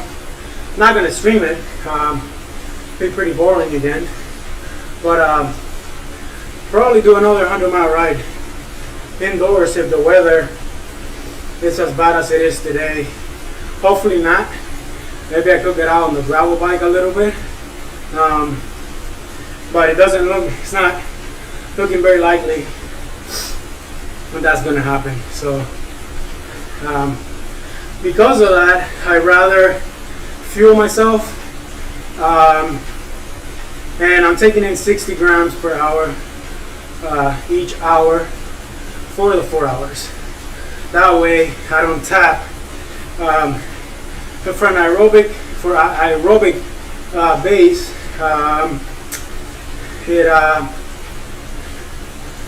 that's plenty. That's just for me to have enough sugar on board, so I don't have to tap into my glycogen stores in the muscles or the liver. That way I don't deplete those and I can go again tomorrow. Now I'm more of a believer in staying fueled because I had a different approach before and really it didn't pay out. It ended up hindering my progress more than it actually helped me when I was trying to lose weight. So now I just try to fuel even my Zone 2 rides. And that's so you're not really required, or I guess it's up to you. For me, if it's something under like an hour, hour and a half. Not under an hour, because I really never get on the trainer for less than an hour. But if you're riding for about 90 minutes, it is beneficial. So I always try to fuel now. Anytime I'm on the bike, I would just change the amount of fuel I'm taking in depending on if that's a really hard ride, a tempo ride, sustained tempo ride, or threshold, anaerobic. Anything that I will be burning a lot of sugar more than I would be burning fat, I definitely would take carbs in, and you just vary the amount. So because this is a long 4-hour ride, I'll be taking in 60 grams of carb per hour, and that should be enough to keep me going for the 4 hours without having my body sort of tap into those glycogen stores in the muscle or in the liver.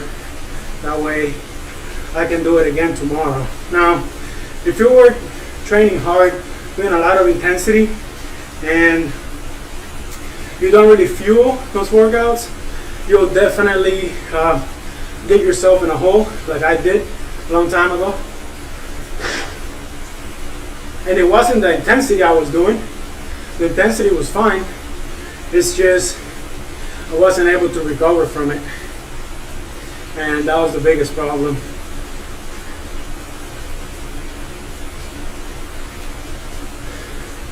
Biggest problem was not being able to recover, and that's why now I pretty much fuel all my sessions, even Song 2 rides. If they're longer than an hour, hour and a half, sometimes even for 2 hours, I'll eat something before the ride. I really won't take anything during, because you're not really required for an hour and a half or so. But at least take something before. That way, and by that I mean like simple carbs. But obviously you eat the proper carbs throughout the day, like fruits, rice, vegetables, things like that.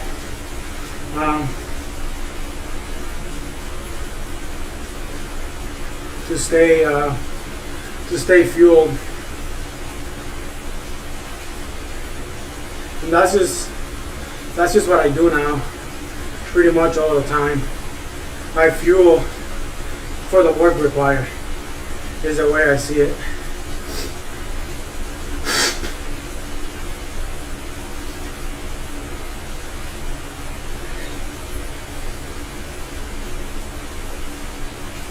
Alright, so 52 miles, and we're about to hit 2 hours, which is the halfway mark.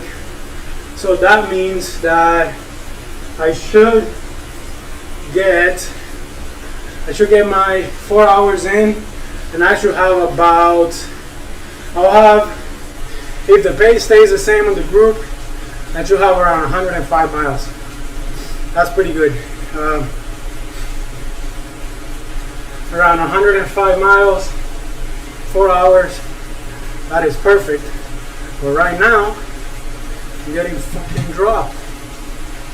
Oh no, I just lost my multiplier. Let's see if I can get back out to the group.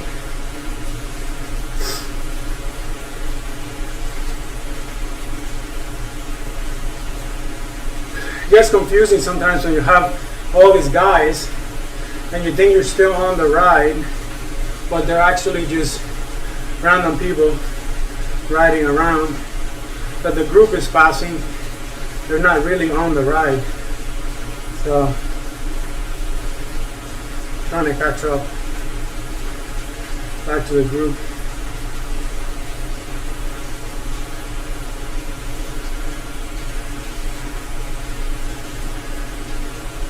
I don't really want to get out of zone 2 just to close the gap. So might have to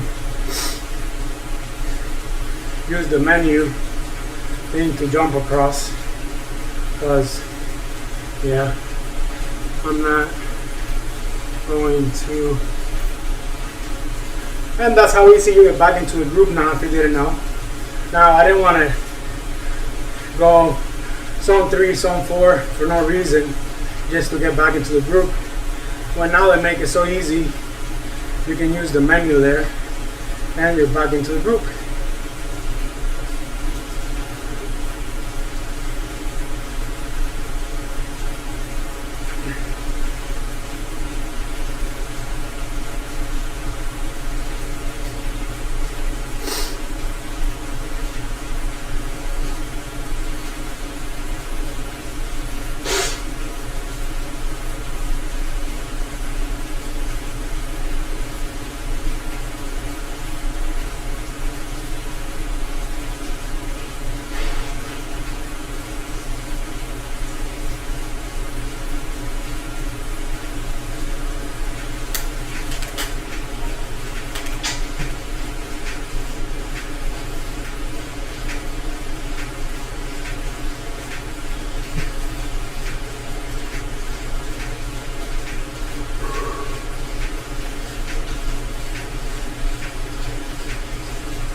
Thank you guys for the company.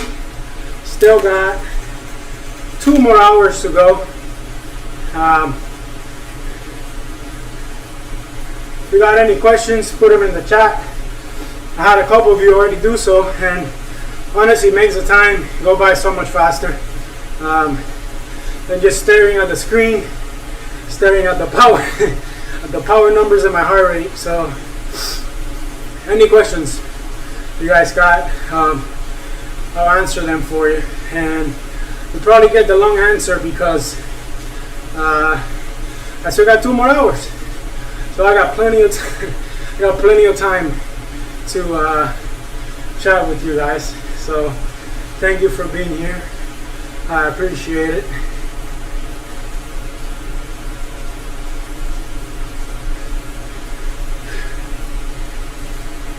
So this is Zwift. It's like a video game, or I guess you can call it a video game, but everybody on here is a real person. They're at their house just like I am, on their setup. This is a regular bike with a smart trainer. I guess this is for some of you guys that don't really do cycling and don't know what I'm doing. So it's a smart trainer. This is a sort of connects to a computer, and you use your trainer, and the power that you put out is real power, as you would outside, measure on watts, and that's on the left hand side corner on the blue square. You see my RPM, which is the revolutions I'm pedaling at. See my heart rate, 148 beats per minute. In the middle, left to right, miles per hour, distance that I have traveled so far. Now I'm getting dropped again from the group. 54.7 is the distance I have covered. 447 is the feet I have climbed. 2 hours, 5 minutes, 14 or 17 seconds now. Right hand side are all the people that are riding with me, and you can see how many like watts per kilo they're doing and all that stuff. Bottom blue line is the power zones. I am doing a 4 hour, getting dropped from the group again. I'm doing a 4 hour zone 2 endurance ride.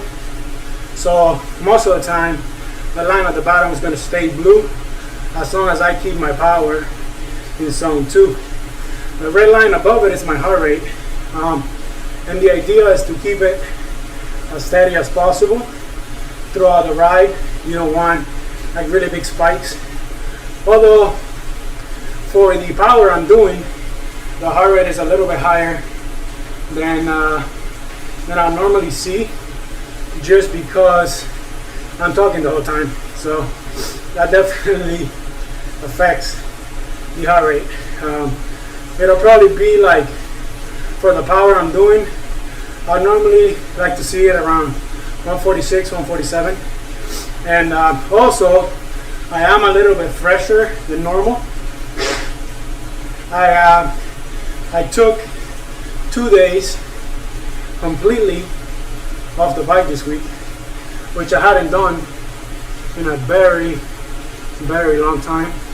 Let's get it back up to the group. I hadn't taken a complete day off in a long time. This week I took 2, so I feel like I'm a little bit fresher than otherwise I would be, because I hadn't taken a day off in a long time. I've been putting in a lot of base miles, long rides, just like today. And the reason I'm doing this today is not because I woke up and chose violence and decided I wanted to sit on my trainer for 4 hours. The reason is the weather is really bad here in Southwest Florida, or probably Florida entirely. So that's why I'm doing this, because getting it done is all that matters. Now on the right hand side, there's a map with the road. You see a little percentage right there, and now it says -1. That's the gradient. And because this is a smart trainer, as the gradient of the road changes, whether that's going up or going down, that affects how hard the pedals get. And you have to change gears, just like if you were outside. See, right now it says 1%. You'll have to change gears. You can pick between different routes, and the route I'm doing right now is pretty much flat, just because I'm trying to do 100 miles in those 4 hours that I'm going to be riding. There's another massive group right here we're about to pass. So now I'm getting dropped again.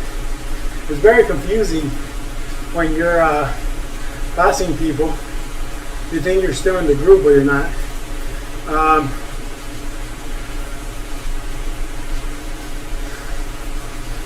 I'm just trying to, like I said, stay in zone 2, not spike up my power to catch back up to the group.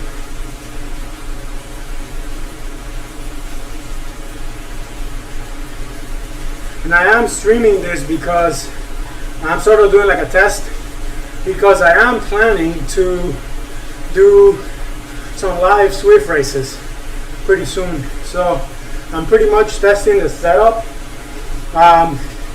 just seeing how the microphone works, video, if everything looks good. When I'm done riding, I can go and look back at it and make sure. Freaking getting dropped again. These guys must have really picked up the pace. Haven't dropped from like 220, 230 watts, and they're my freaking bit that's stuck. They're still dropping me. Crazy. So I'm sort of using it as a test, because I want to live stream some Zwift races, and I'm thinking about doing an Everest, and I mean, that's a crazy challenge.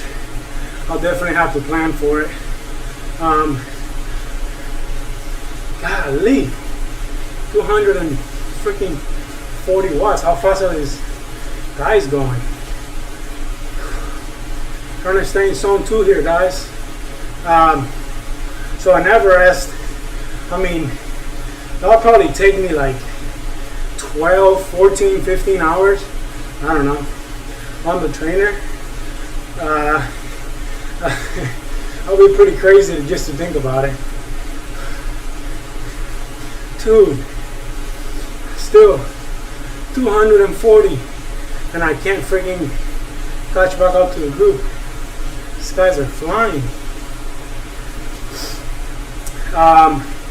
So yeah, I'm sort of doing today as a test, making sure the camera works fine the entire time, the microphone, video doesn't drop out, and all that good stuff.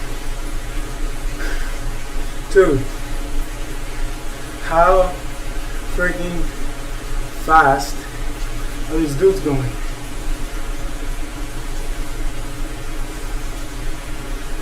Yeah, I'm pretty much like, right now, staying in zone 2, I'll never catch back up. Doesn't matter how hard I go. Because there's pack dynamics, so drafting matters. It's all real. Like if you were on a real ride outside, drafting matters, your size matters, weight matters. So yeah. Alright, let's do this one last time. Let's get back out to the group again. And that's the reason why I don't want to spike up the power to get back up to the group, because you can do it in the menu. And it'll put you right next to them again, so there's no reason. I'm doing a zone 2 ride. I just want to stay in zone 2 for most of the time, or the whole time.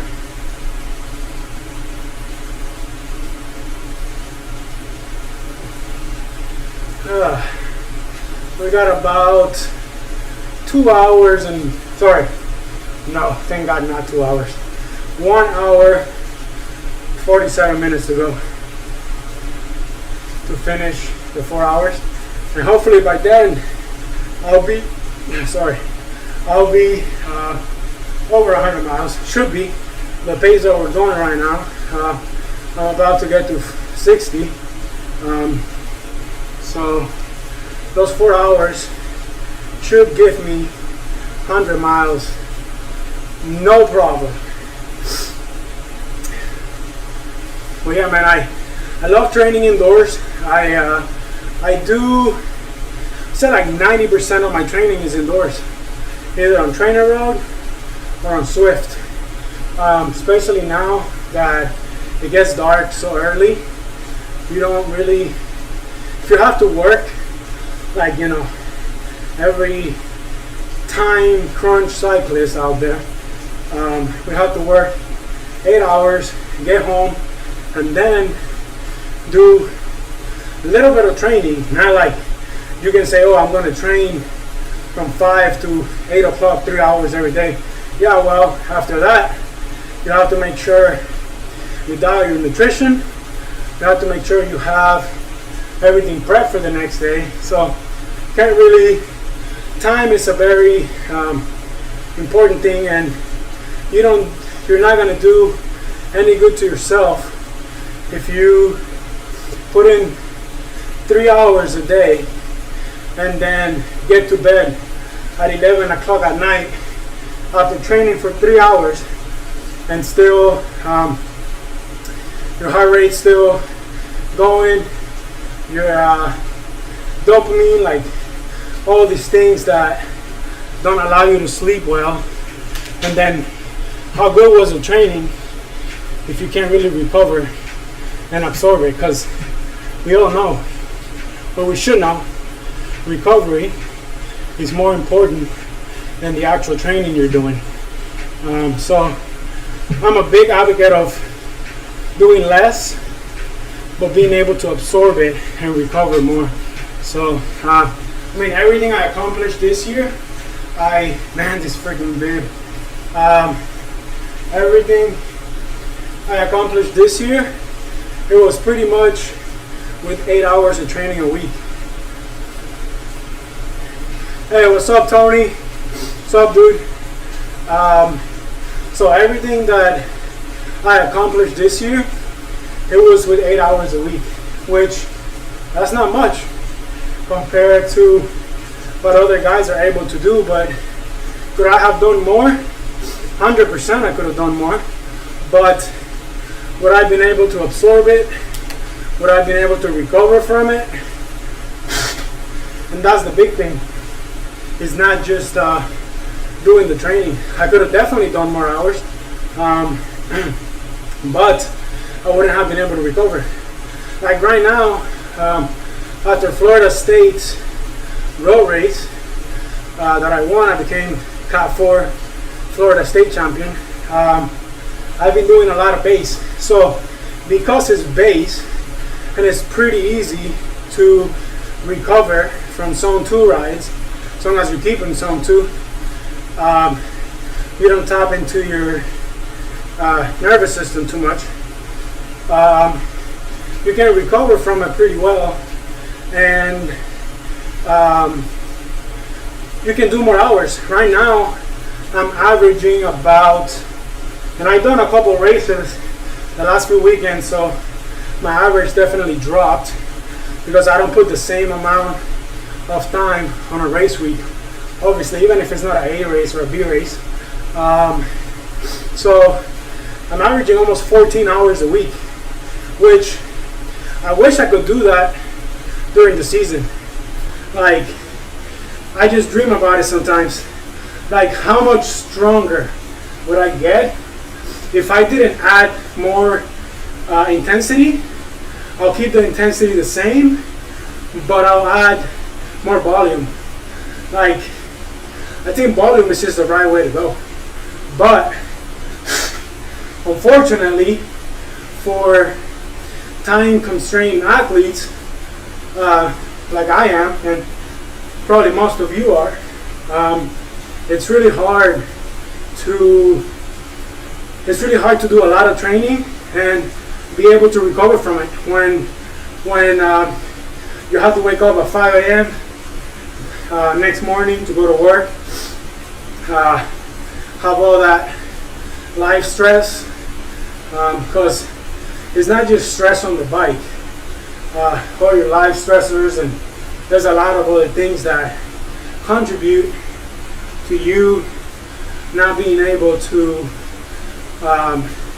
recover from the training. And at that point, what's the point of doing so much training and killing yourself when you can't really recover from it?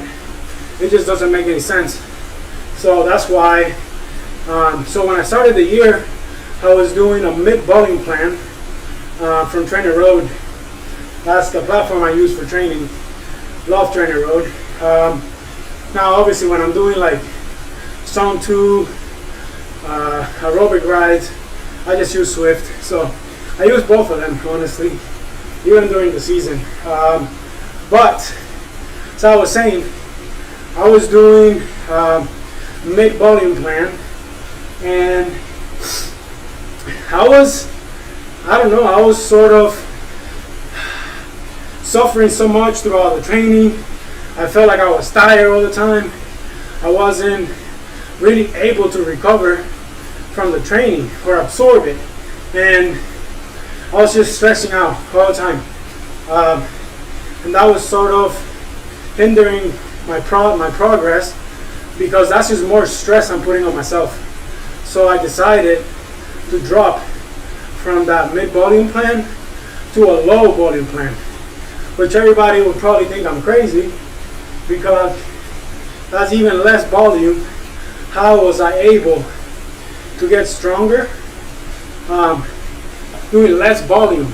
And like I said, because it's not really just the training, is are you able to absorb the amount of training that you're doing Are you able to shed that fatigue?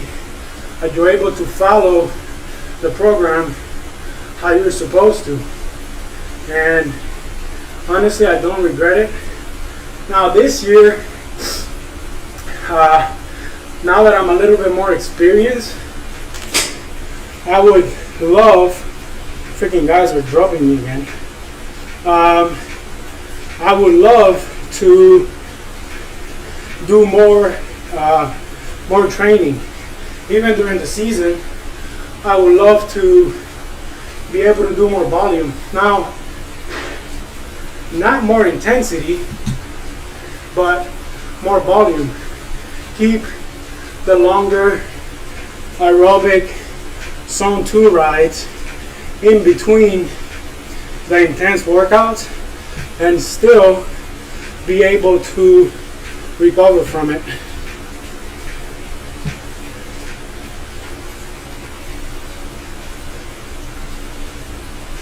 That's what I would love to do this year, and having a little bit more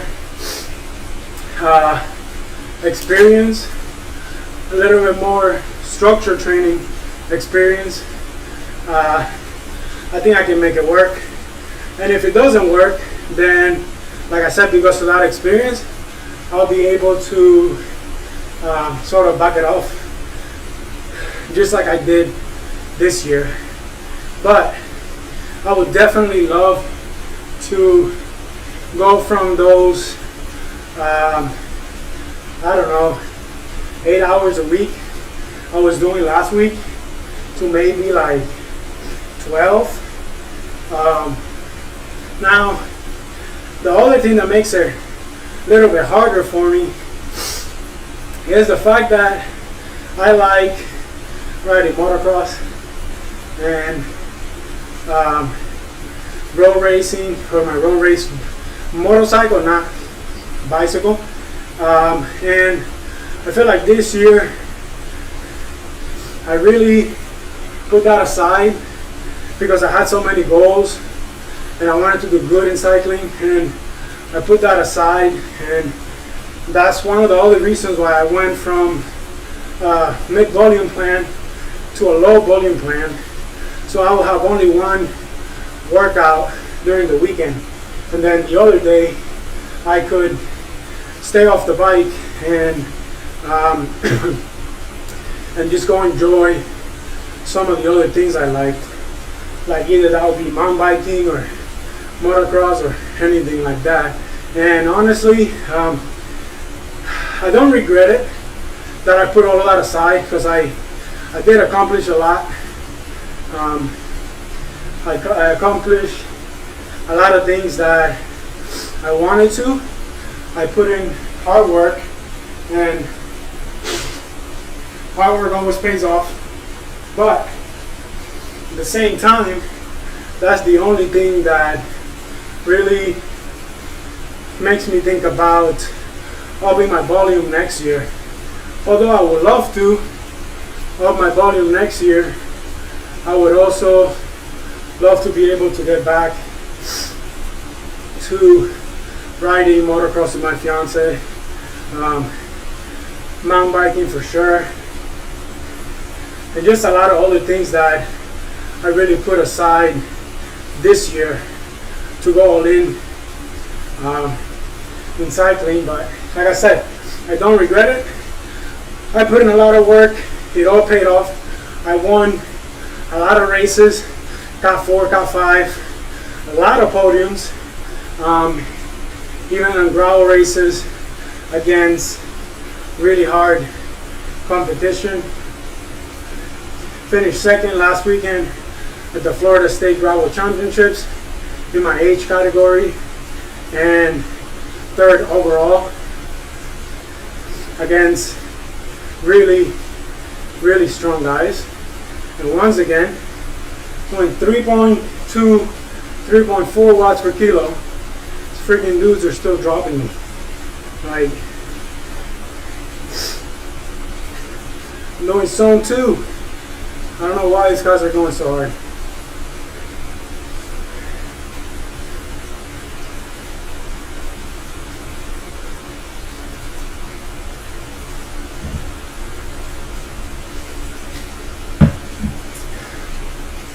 Tony, yo no sé si tú montaste hoy, but the weather was too bad, man. That's why I stayed inside. Decided to do my ride indoors. Weather was too bad.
Well, got another hour and a half. Finish my 4 hours. Hopefully by then I will be around 100 miles. Should be the pace that we're going.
And it dropped again.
1.5 hours to go. Or I guess 124.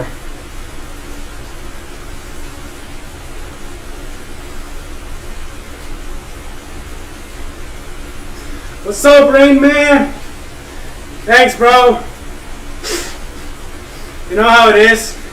Trying to get it. Trying to put in those base miles. Got about an hour and 24 to go. Gotta put those base miles in, man, and the weather is really bad outside, so I mean obviously it's not gonna be really bad inside, you know what I mean. Weather is really bad, so yeah, man. Getting it done, I mean, done is better than perfect. I live by that motto. Getting it done is more important than dwelling on it and being like, oh, but it's indoors, it sucks, I don't want to do it. You know, all the excuses that go through our mind. Obviously, I don't think anybody would pick doing 4-hour endurance ride indoors than going outside and enjoying it with other people or whatever. But like I said, getting it done is more important than perfect. So don't look for perfection. Just get it done. And that's what I'm doing. Got about another hour and 20. Still feeling really good. Staying hydrated. Eating carbs. Yeah. Just keep grinding, man. That's the only way to get better. Only way to get faster. Gotta grind those miles. Those base miles in base season. Thanks for stopping by, dude.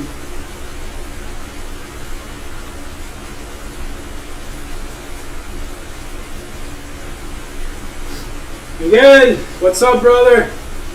Aquí estamos. Yo te lo dije que hoy le íbamos a dar 4 horas, 100 millas, aquí vamos. Falta 1 hora y 20, pero súper bien. Yeah, así es, bro. Sin perder tiempo, sin perder ningún día. Eso es lo que importa. Lo único que te hace perder son las excusas. Cuando uno empieza a poner excusas, está lloviendo, no puedo salir, esto, lo otro. Nah, el trainer es lo que importa. Bro, ayer cuando me dijiste eso, me acordé que después enviamos un mensaje por Strava. Me acordé que Tony del equipo está vendiendo uno, bro, el Tax Neo de Garmin, que es súper bueno. Lo está vendiendo barato, bro, como $300 o algo así. Eso es un trainer de $1,000. So if you need it, let me know. Send me a text on Strava and I'll talk to him. Porque él lo está vendiendo súper barato. Lo que a mí como tal no me hace falta. Porque tengo este y otro que tiene la mujer allí. So we have 2. So in case anything happens to mine, I got a backup. So I don't really need his. Pero él lo está vendiendo barato, bro. Déjame saber y yo hablo con él. Y te mando una foto para que lo veas. Porque él me mandó una foto a mí del trainer. Y entonces I can send you the picture so you can see it. It's a really good trainer. Tax Neo de Garmin. Those are really, really good trainers.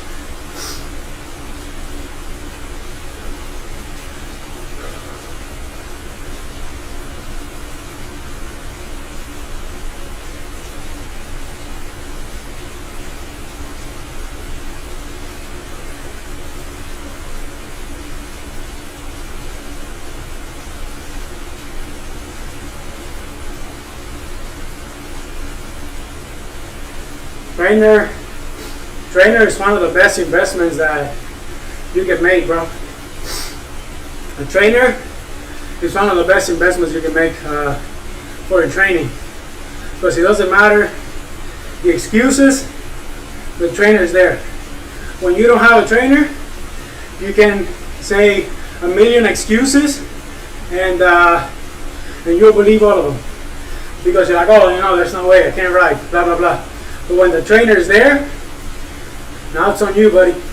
If you don't get on the bike, that's 100% on you, not the excuses, because you have the chance to do it, you just decided not to do it. So yeah, if you ask me to give away one of my bikes or the trainer, I would 100% give away one of the bikes and keep the trainer. I don't want to give away any of them, but if I had to, definitely keeping the trainer. It's one of the best. They are expensive, especially if you buy like a top of the line one, but they are the best investment you can make if you're serious about training, in my opinion anyways.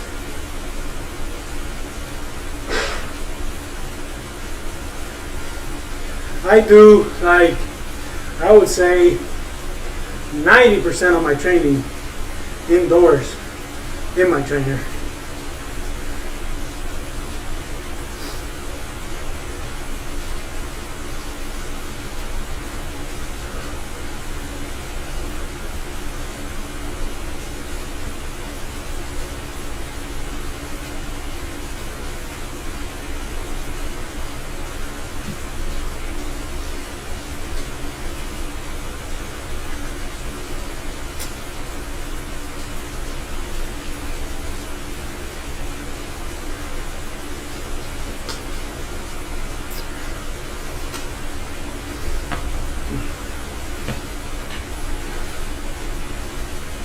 Two bottles done.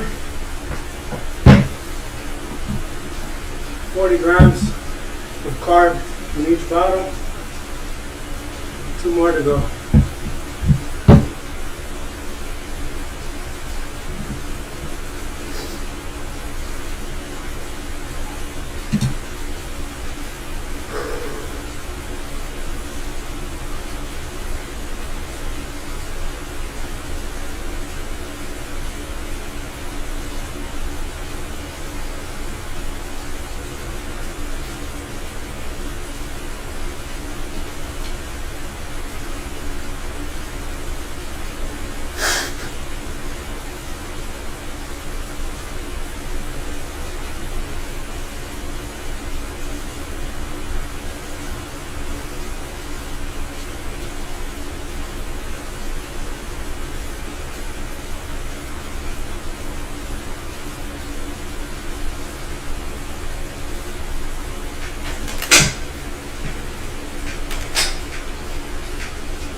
Guys, if you're watching, you have any questions, put them down below.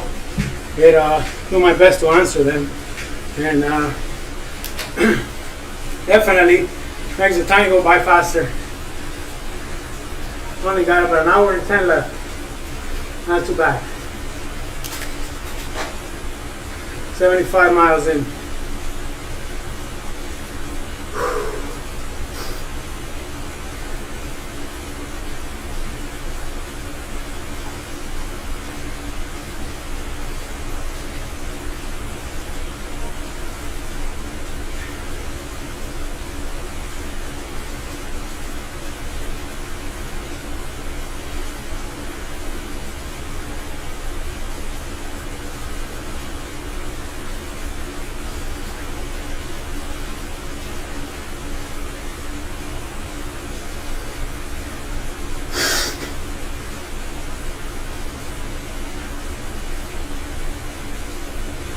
Hey, what's up, Daniel?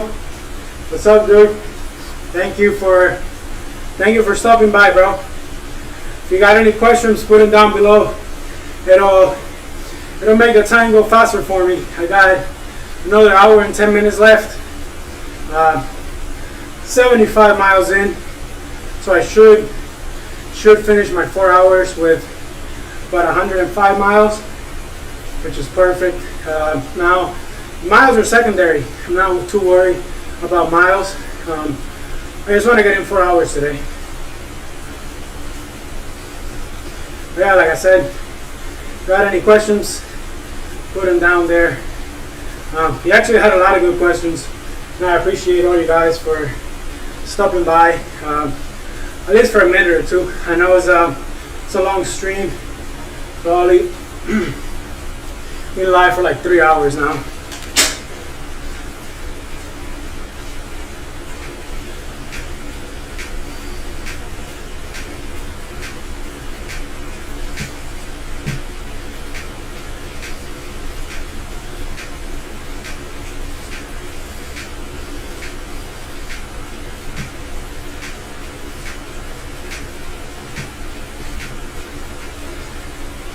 $75 Maloney's, baby.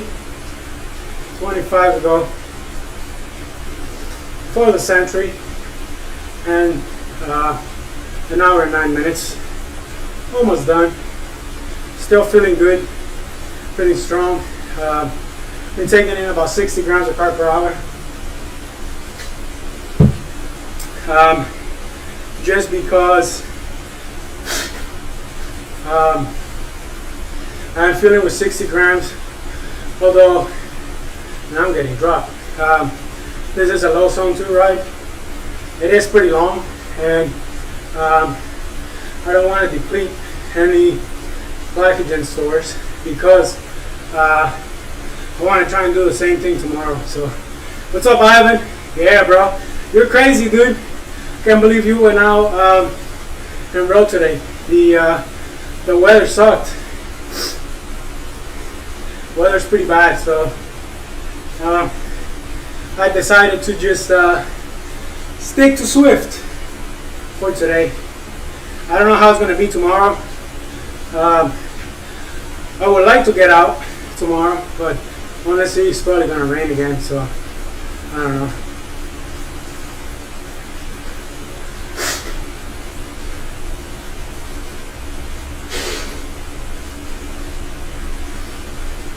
Anya says, waiting for the video of your cycling journey and your actual training program you used to achieve all your success. Thanks for the comment, bro. I am working on it, dude. It's a lot of work because, and maybe it's because I'm trying to make it so perfect and so detailed, and I just got freaking dropped.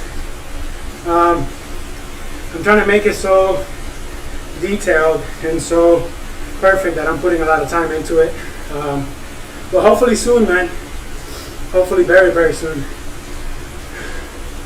It might be the next video to come out next Friday. I don't want to promise anything, but it might be the one for next Friday. Yeah, I bet it was super windy and rainy.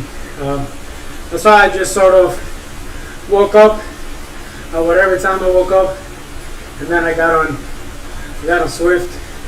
Still get the work done. That's all that matters most. I got freaking dropped. Let me join back up.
Definitely makes the time go by a lot faster when I'm chatting with you guys than staring at my power numbers or staring at the screen. And we just got to level 36. Nice. Definitely helps. So if you're watching, it says there's 5 people. If you got any questions, put them down below. Please, I'll do my best to answer it as best as I can, and that way my time will go faster. Espero, me están buscando el Wahoo. Ok, bro, está bueno. Eso es lo que yo tengo, el Wahoo. El Wahoo Kicker, el anterior que salió, no el nuevo que se mueve, el anterior a ese que salió, es el que yo tengo, la versión 6, y nunca me ha dado problema, súper bueno. Alrighty, almost 78 miles in, 2 hours, 57 minutes. We got about another hour and 13 minutes, or not 13, I'm sorry. Another hour and 3 minutes or so. So, let's make it fly by. Should be done with about 100 miles.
Daniel, I go, so he says your zone 2 training, do you normally go off heart rate or percentage of FTP? So I'm getting freaking dropped. God damn, you can't take your eyes away from the screen. So Daniel, I use both, but I use more power. So as you can see there, when I wasn't talking, my heart rate was about 146. Now that is zone 2 heart rate for me. Anything below 152. So I do use power more, and today I'm sticking between 215, 225. That's the middle of my zone 2. Now, because I've been talking a lot throughout the entire live, obviously that affects your heart rate.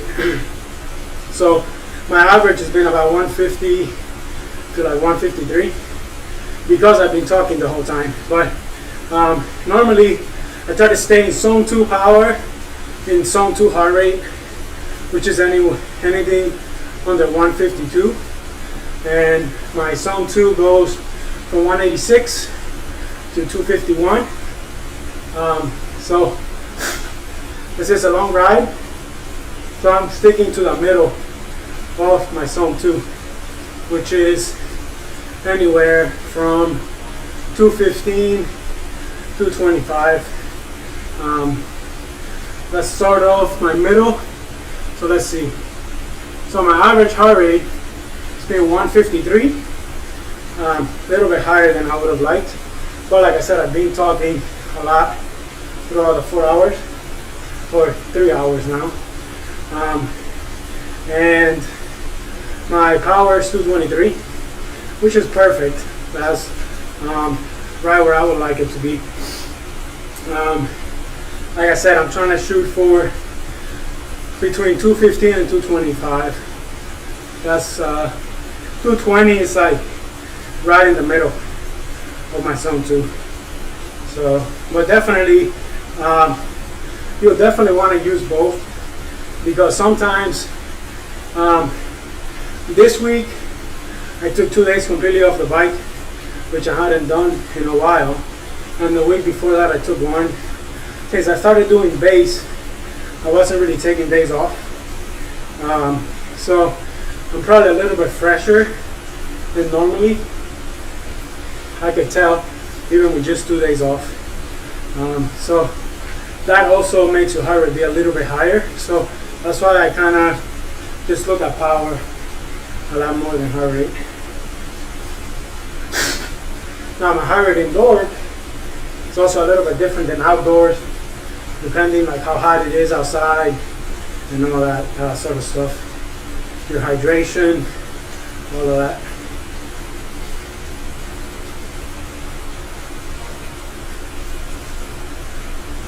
Thanks for the question, bro. I really appreciate it.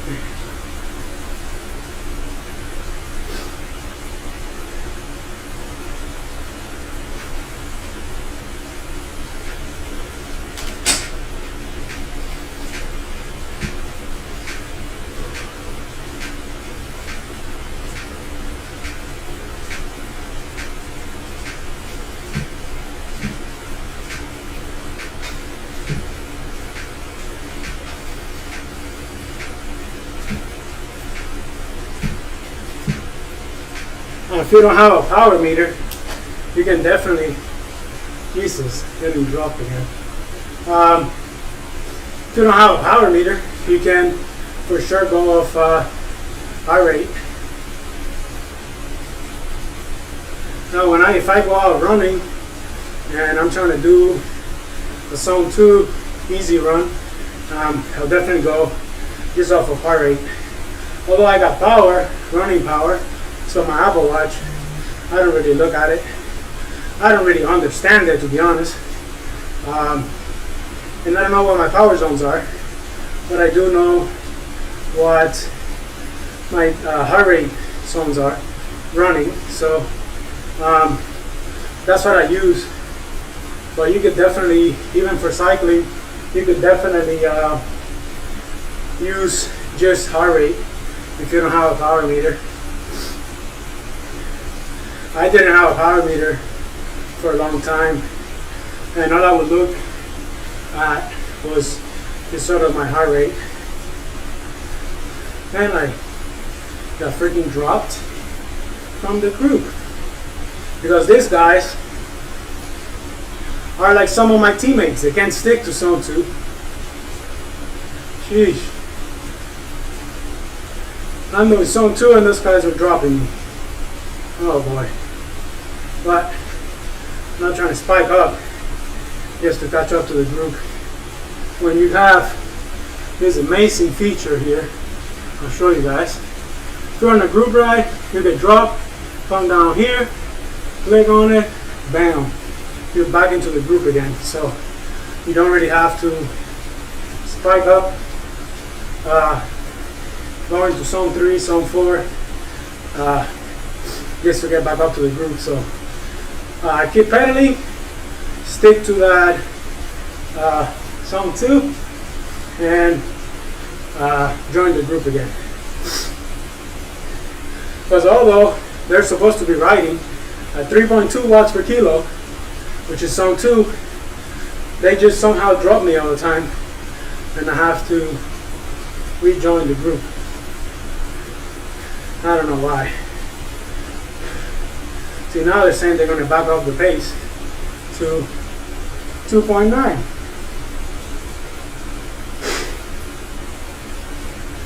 So we're 3 hours, 6 minutes in. Got about 44 minutes and about 18 miles to finish the century ride. So still feeling good, feeling strong. Been hydrating and taking in carbs the whole time.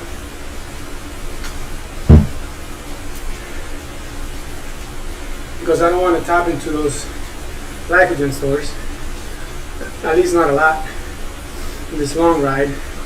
Although it's only zone 2, it's 4 hours is pretty long, so we'll definitely be burning some sugar, and I'd rather that be exogenous carbs, meaning carbohydrates that I'm taking in as I'm riding, rather than from my muscles or my liver. So that way I can do it all over again tomorrow. Now, I will not be streaming it tomorrow because that'll be pretty boring, just like today. But I wish the weather got a little bit better so I can get outside, at least on the gravel bike. But I don't think it's going to happen. So I'm gonna have to ride indoors again. But I'm weird, man. I really enjoy riding indoors. I enjoy the trainer. I don't know why. How do I face the fact that I enjoy the trainer? But I just want to get my work done, and I get a lot of like this big sense of accomplishment just from getting the work done. So whether that's inside or outside, I think that's all that matters. So I don't think it's the fact that I enjoy the trainer, because I don't think that many people do anyways. It's not that fun. I just enjoy getting my work done, and I'm getting dropped again, even though I'm doing 330 watts. Look at this guy sprinting. He's like Mark Cavendish or something. Another sprinter there.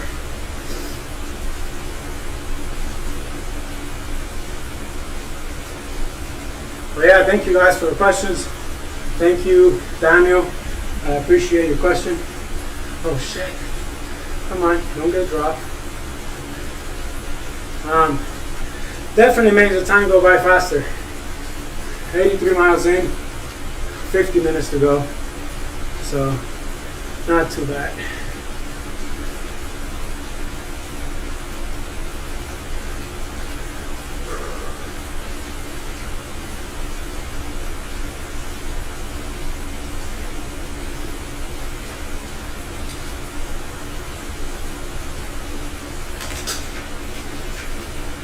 Something important on the trainer is to just get out of the saddle once in a while, because your butt gets pretty sore. Just like if you would be riding outside.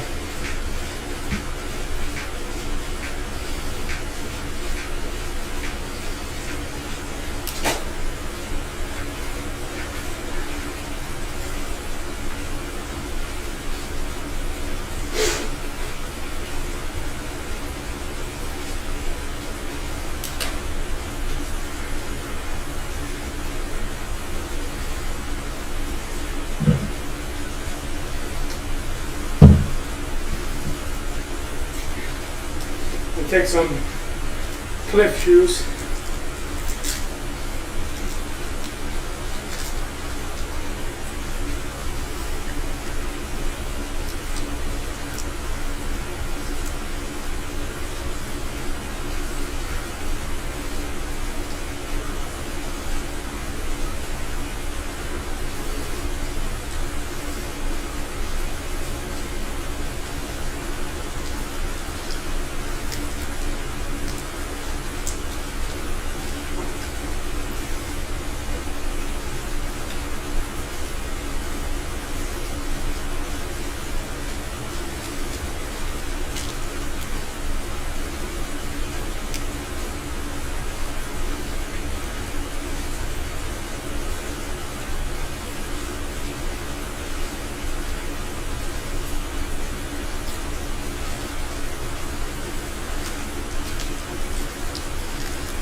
"85 miles in, almost 3:15, so about 45 minutes to go."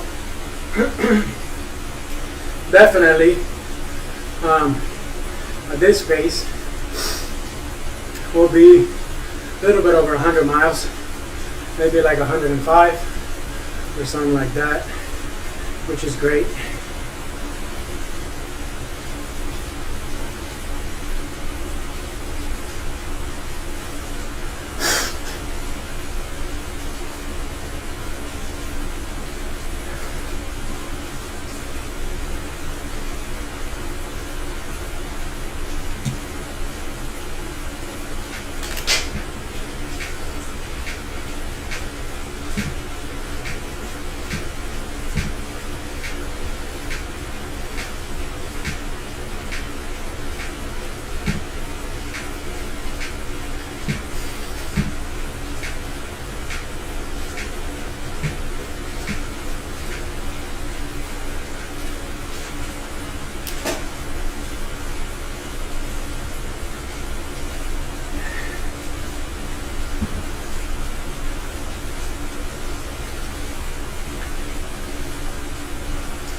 Almost done, guys.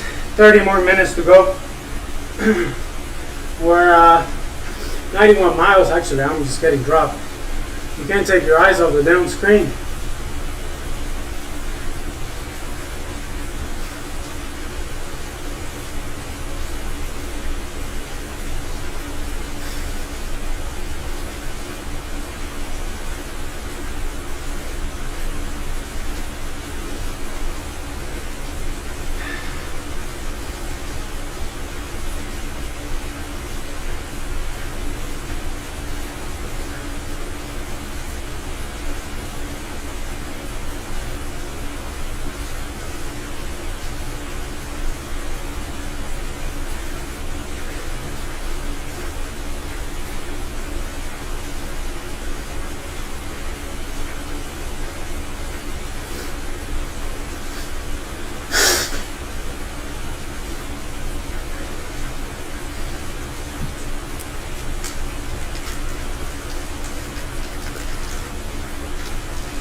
Three bottles down.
25 minutes to go.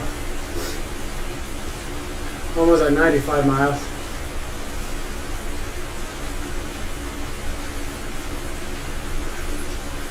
Yeah, bro. Still grinding.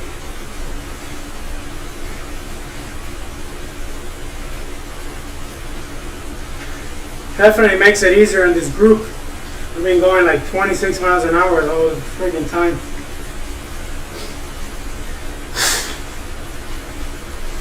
I'm still gonna finish the 4 hours though.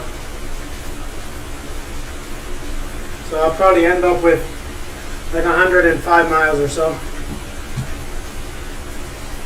You already done at the gym or what?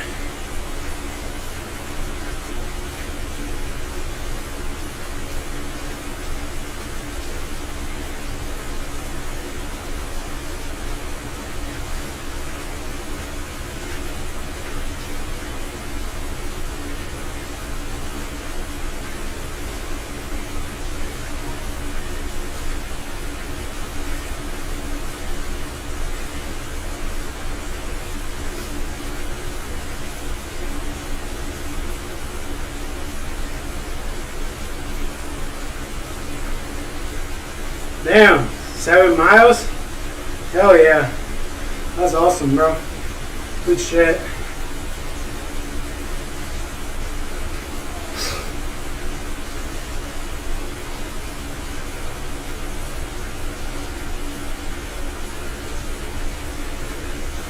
That's what's up, bro.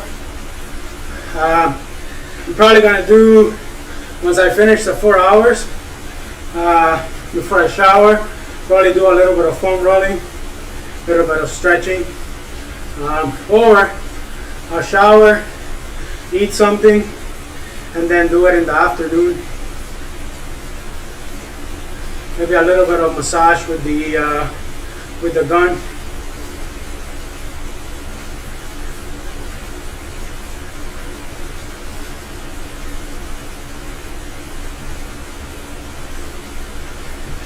Definitely ready to get off this dumb bike now. 23 minutes to go.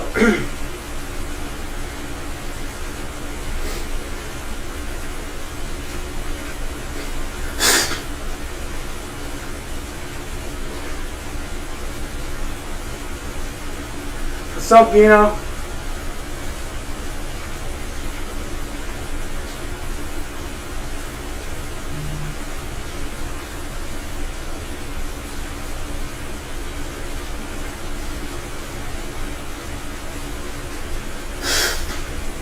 And I'm getting dropped again. Damn it, you can't take your eyes off the screen.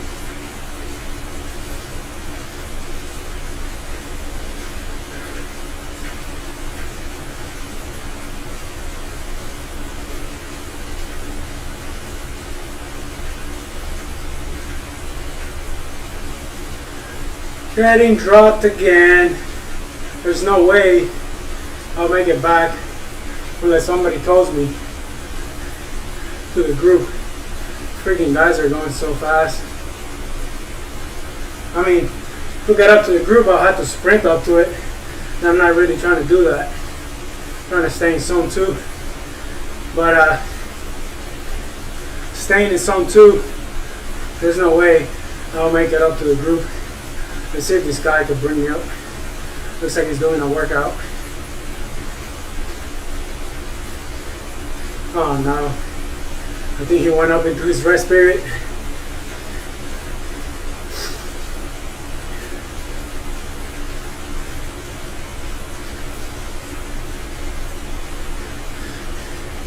Yeah, foam rollers are nice, bro. It helps a lot to get the soreness out of the muscles and stuff.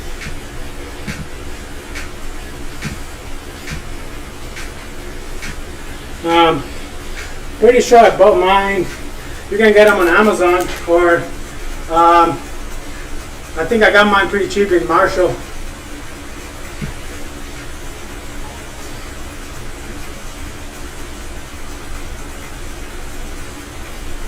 Let me just go back up to the group.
20 minutes.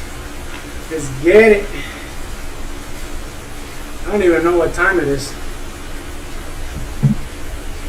10:53. Good.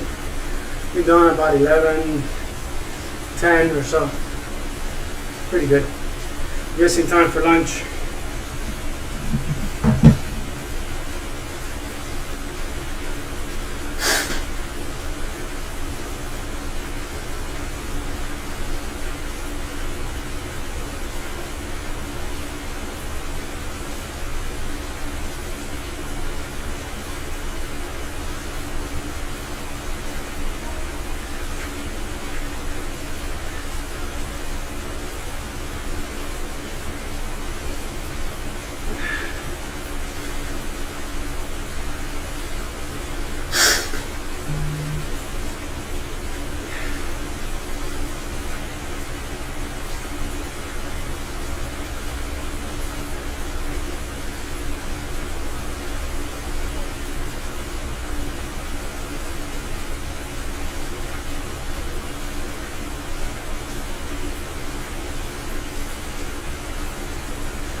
Once you're getting closer to the end, it starts getting harder and harder.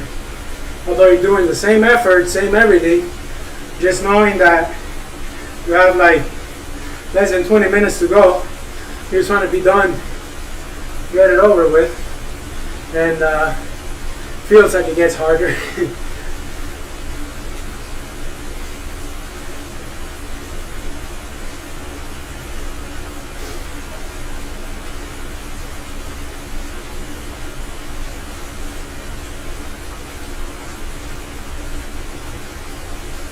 Still feeling good though. My butt hurts a little bit, that's pretty much it. Legs feel pretty strong.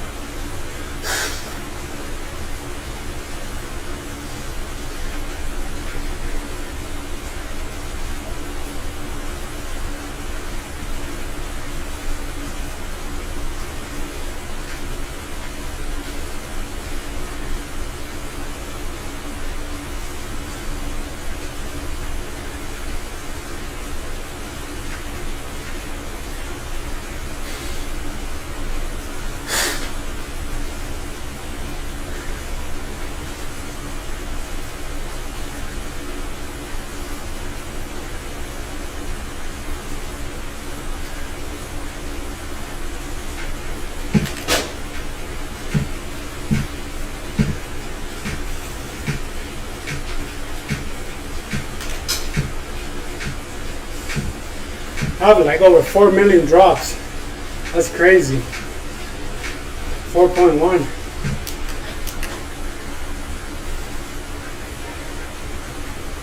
Yeah, bro. It definitely is all mental. If I want to do Unbound, I better learn to be that mental.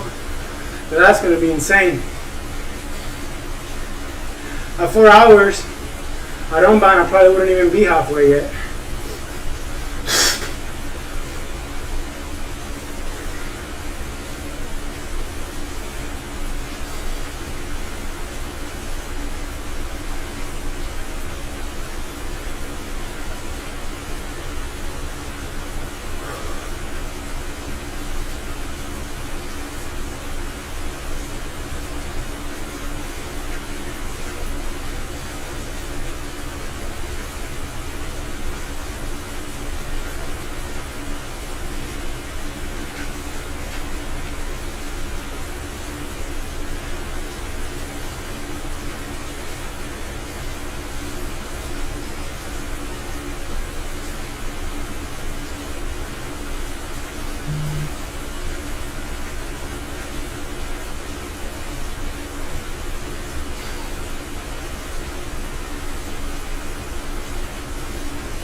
99.1. Almost 100.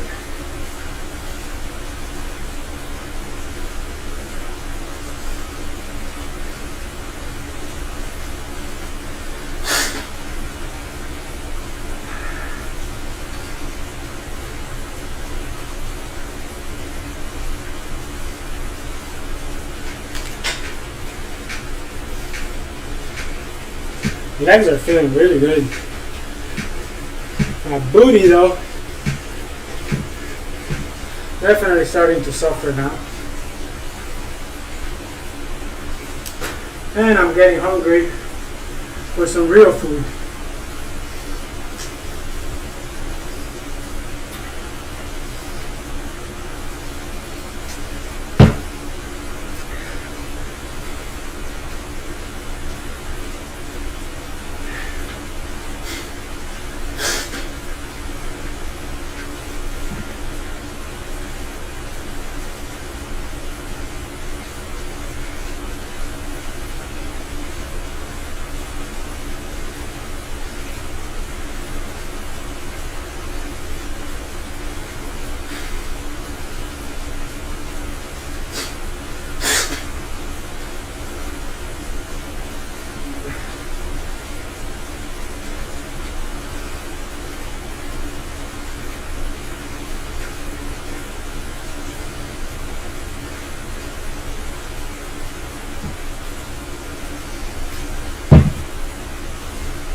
$99, baby.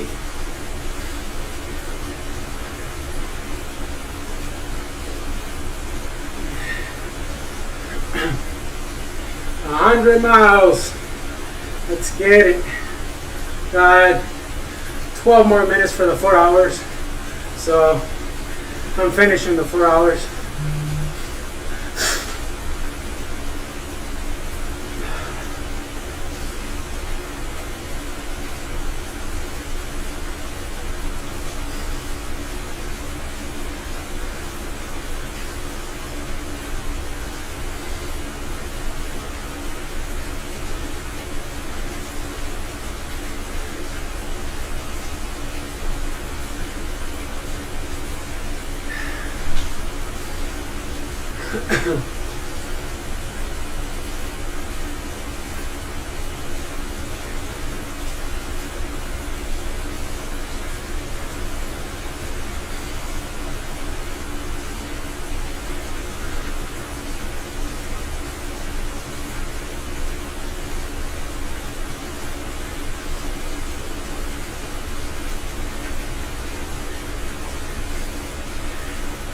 Pretty happy with how the legs feel.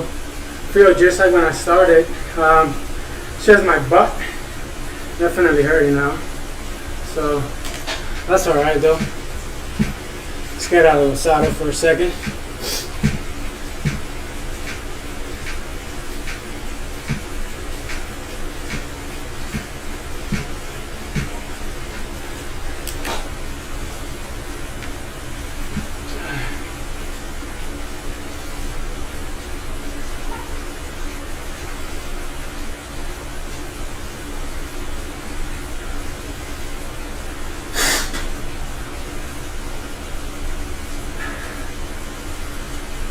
Ten more minutes.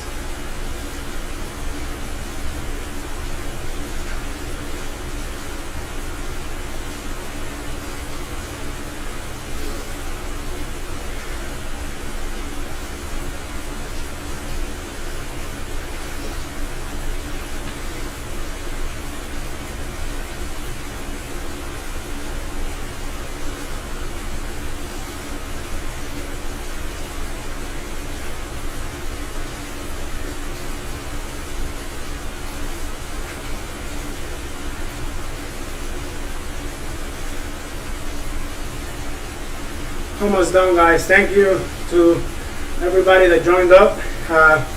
Put some questions down below. I try to do my best to answer them, best of my knowledge. So thank you. definitely made the time go by a lot quicker. I feel like this is probably the most comfortable and the best century I've done on the trainer for sure. I feel like the time flew. We're already 51 minutes in. Sorry, 3 hours and 51 minutes in. We're 100 miles, 101 miles. So I feel like the time flew. Solid ride. Solid Zone 2 ride. So many benefits to this long, steady rides.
Chris, thanks for the follow, bro.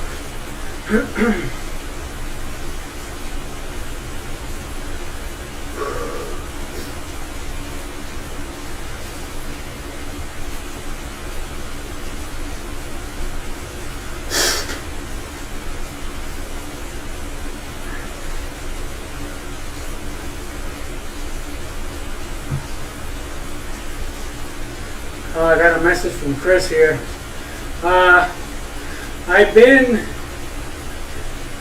If you mean pace pointer, I've been here the whole time, bro. Been here since mile 1.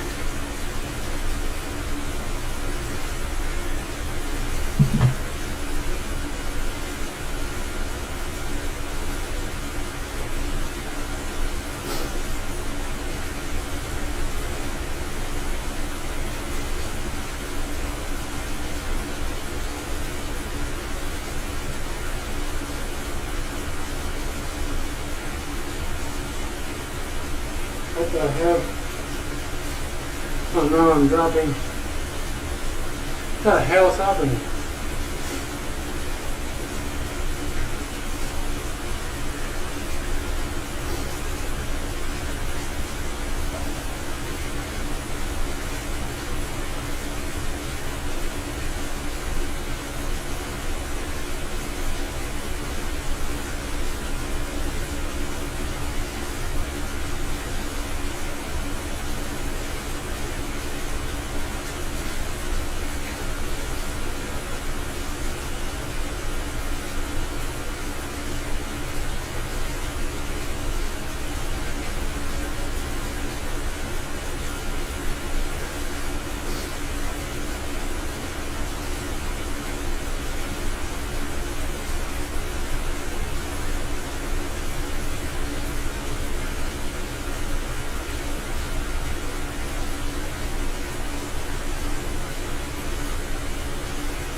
3.5 minutes, baby.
I think I gotta try and finish the 105.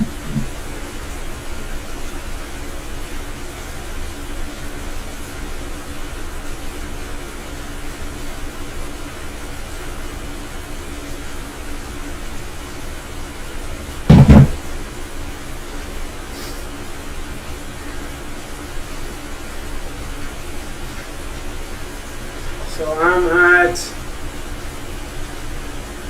oh yeah, I'll be at 105. That's good.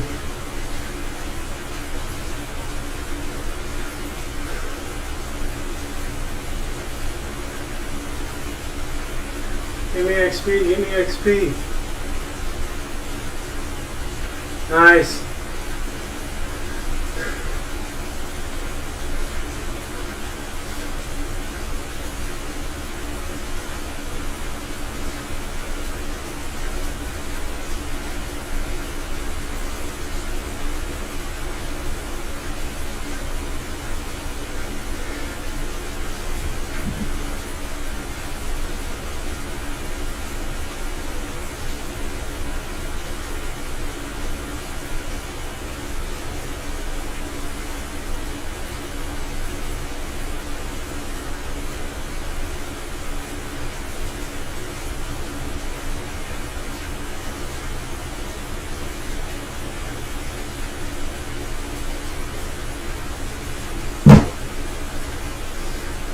Well, that is it, boys.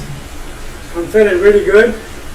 Honestly, I could feel like I could ride it for longer, but I'm going to call it quits here because I am going to ride again tomorrow, and it'll probably have to be indoors as well. So I'm going to call it quits for now. So let's see here. 222, 153. Finish this ride, save.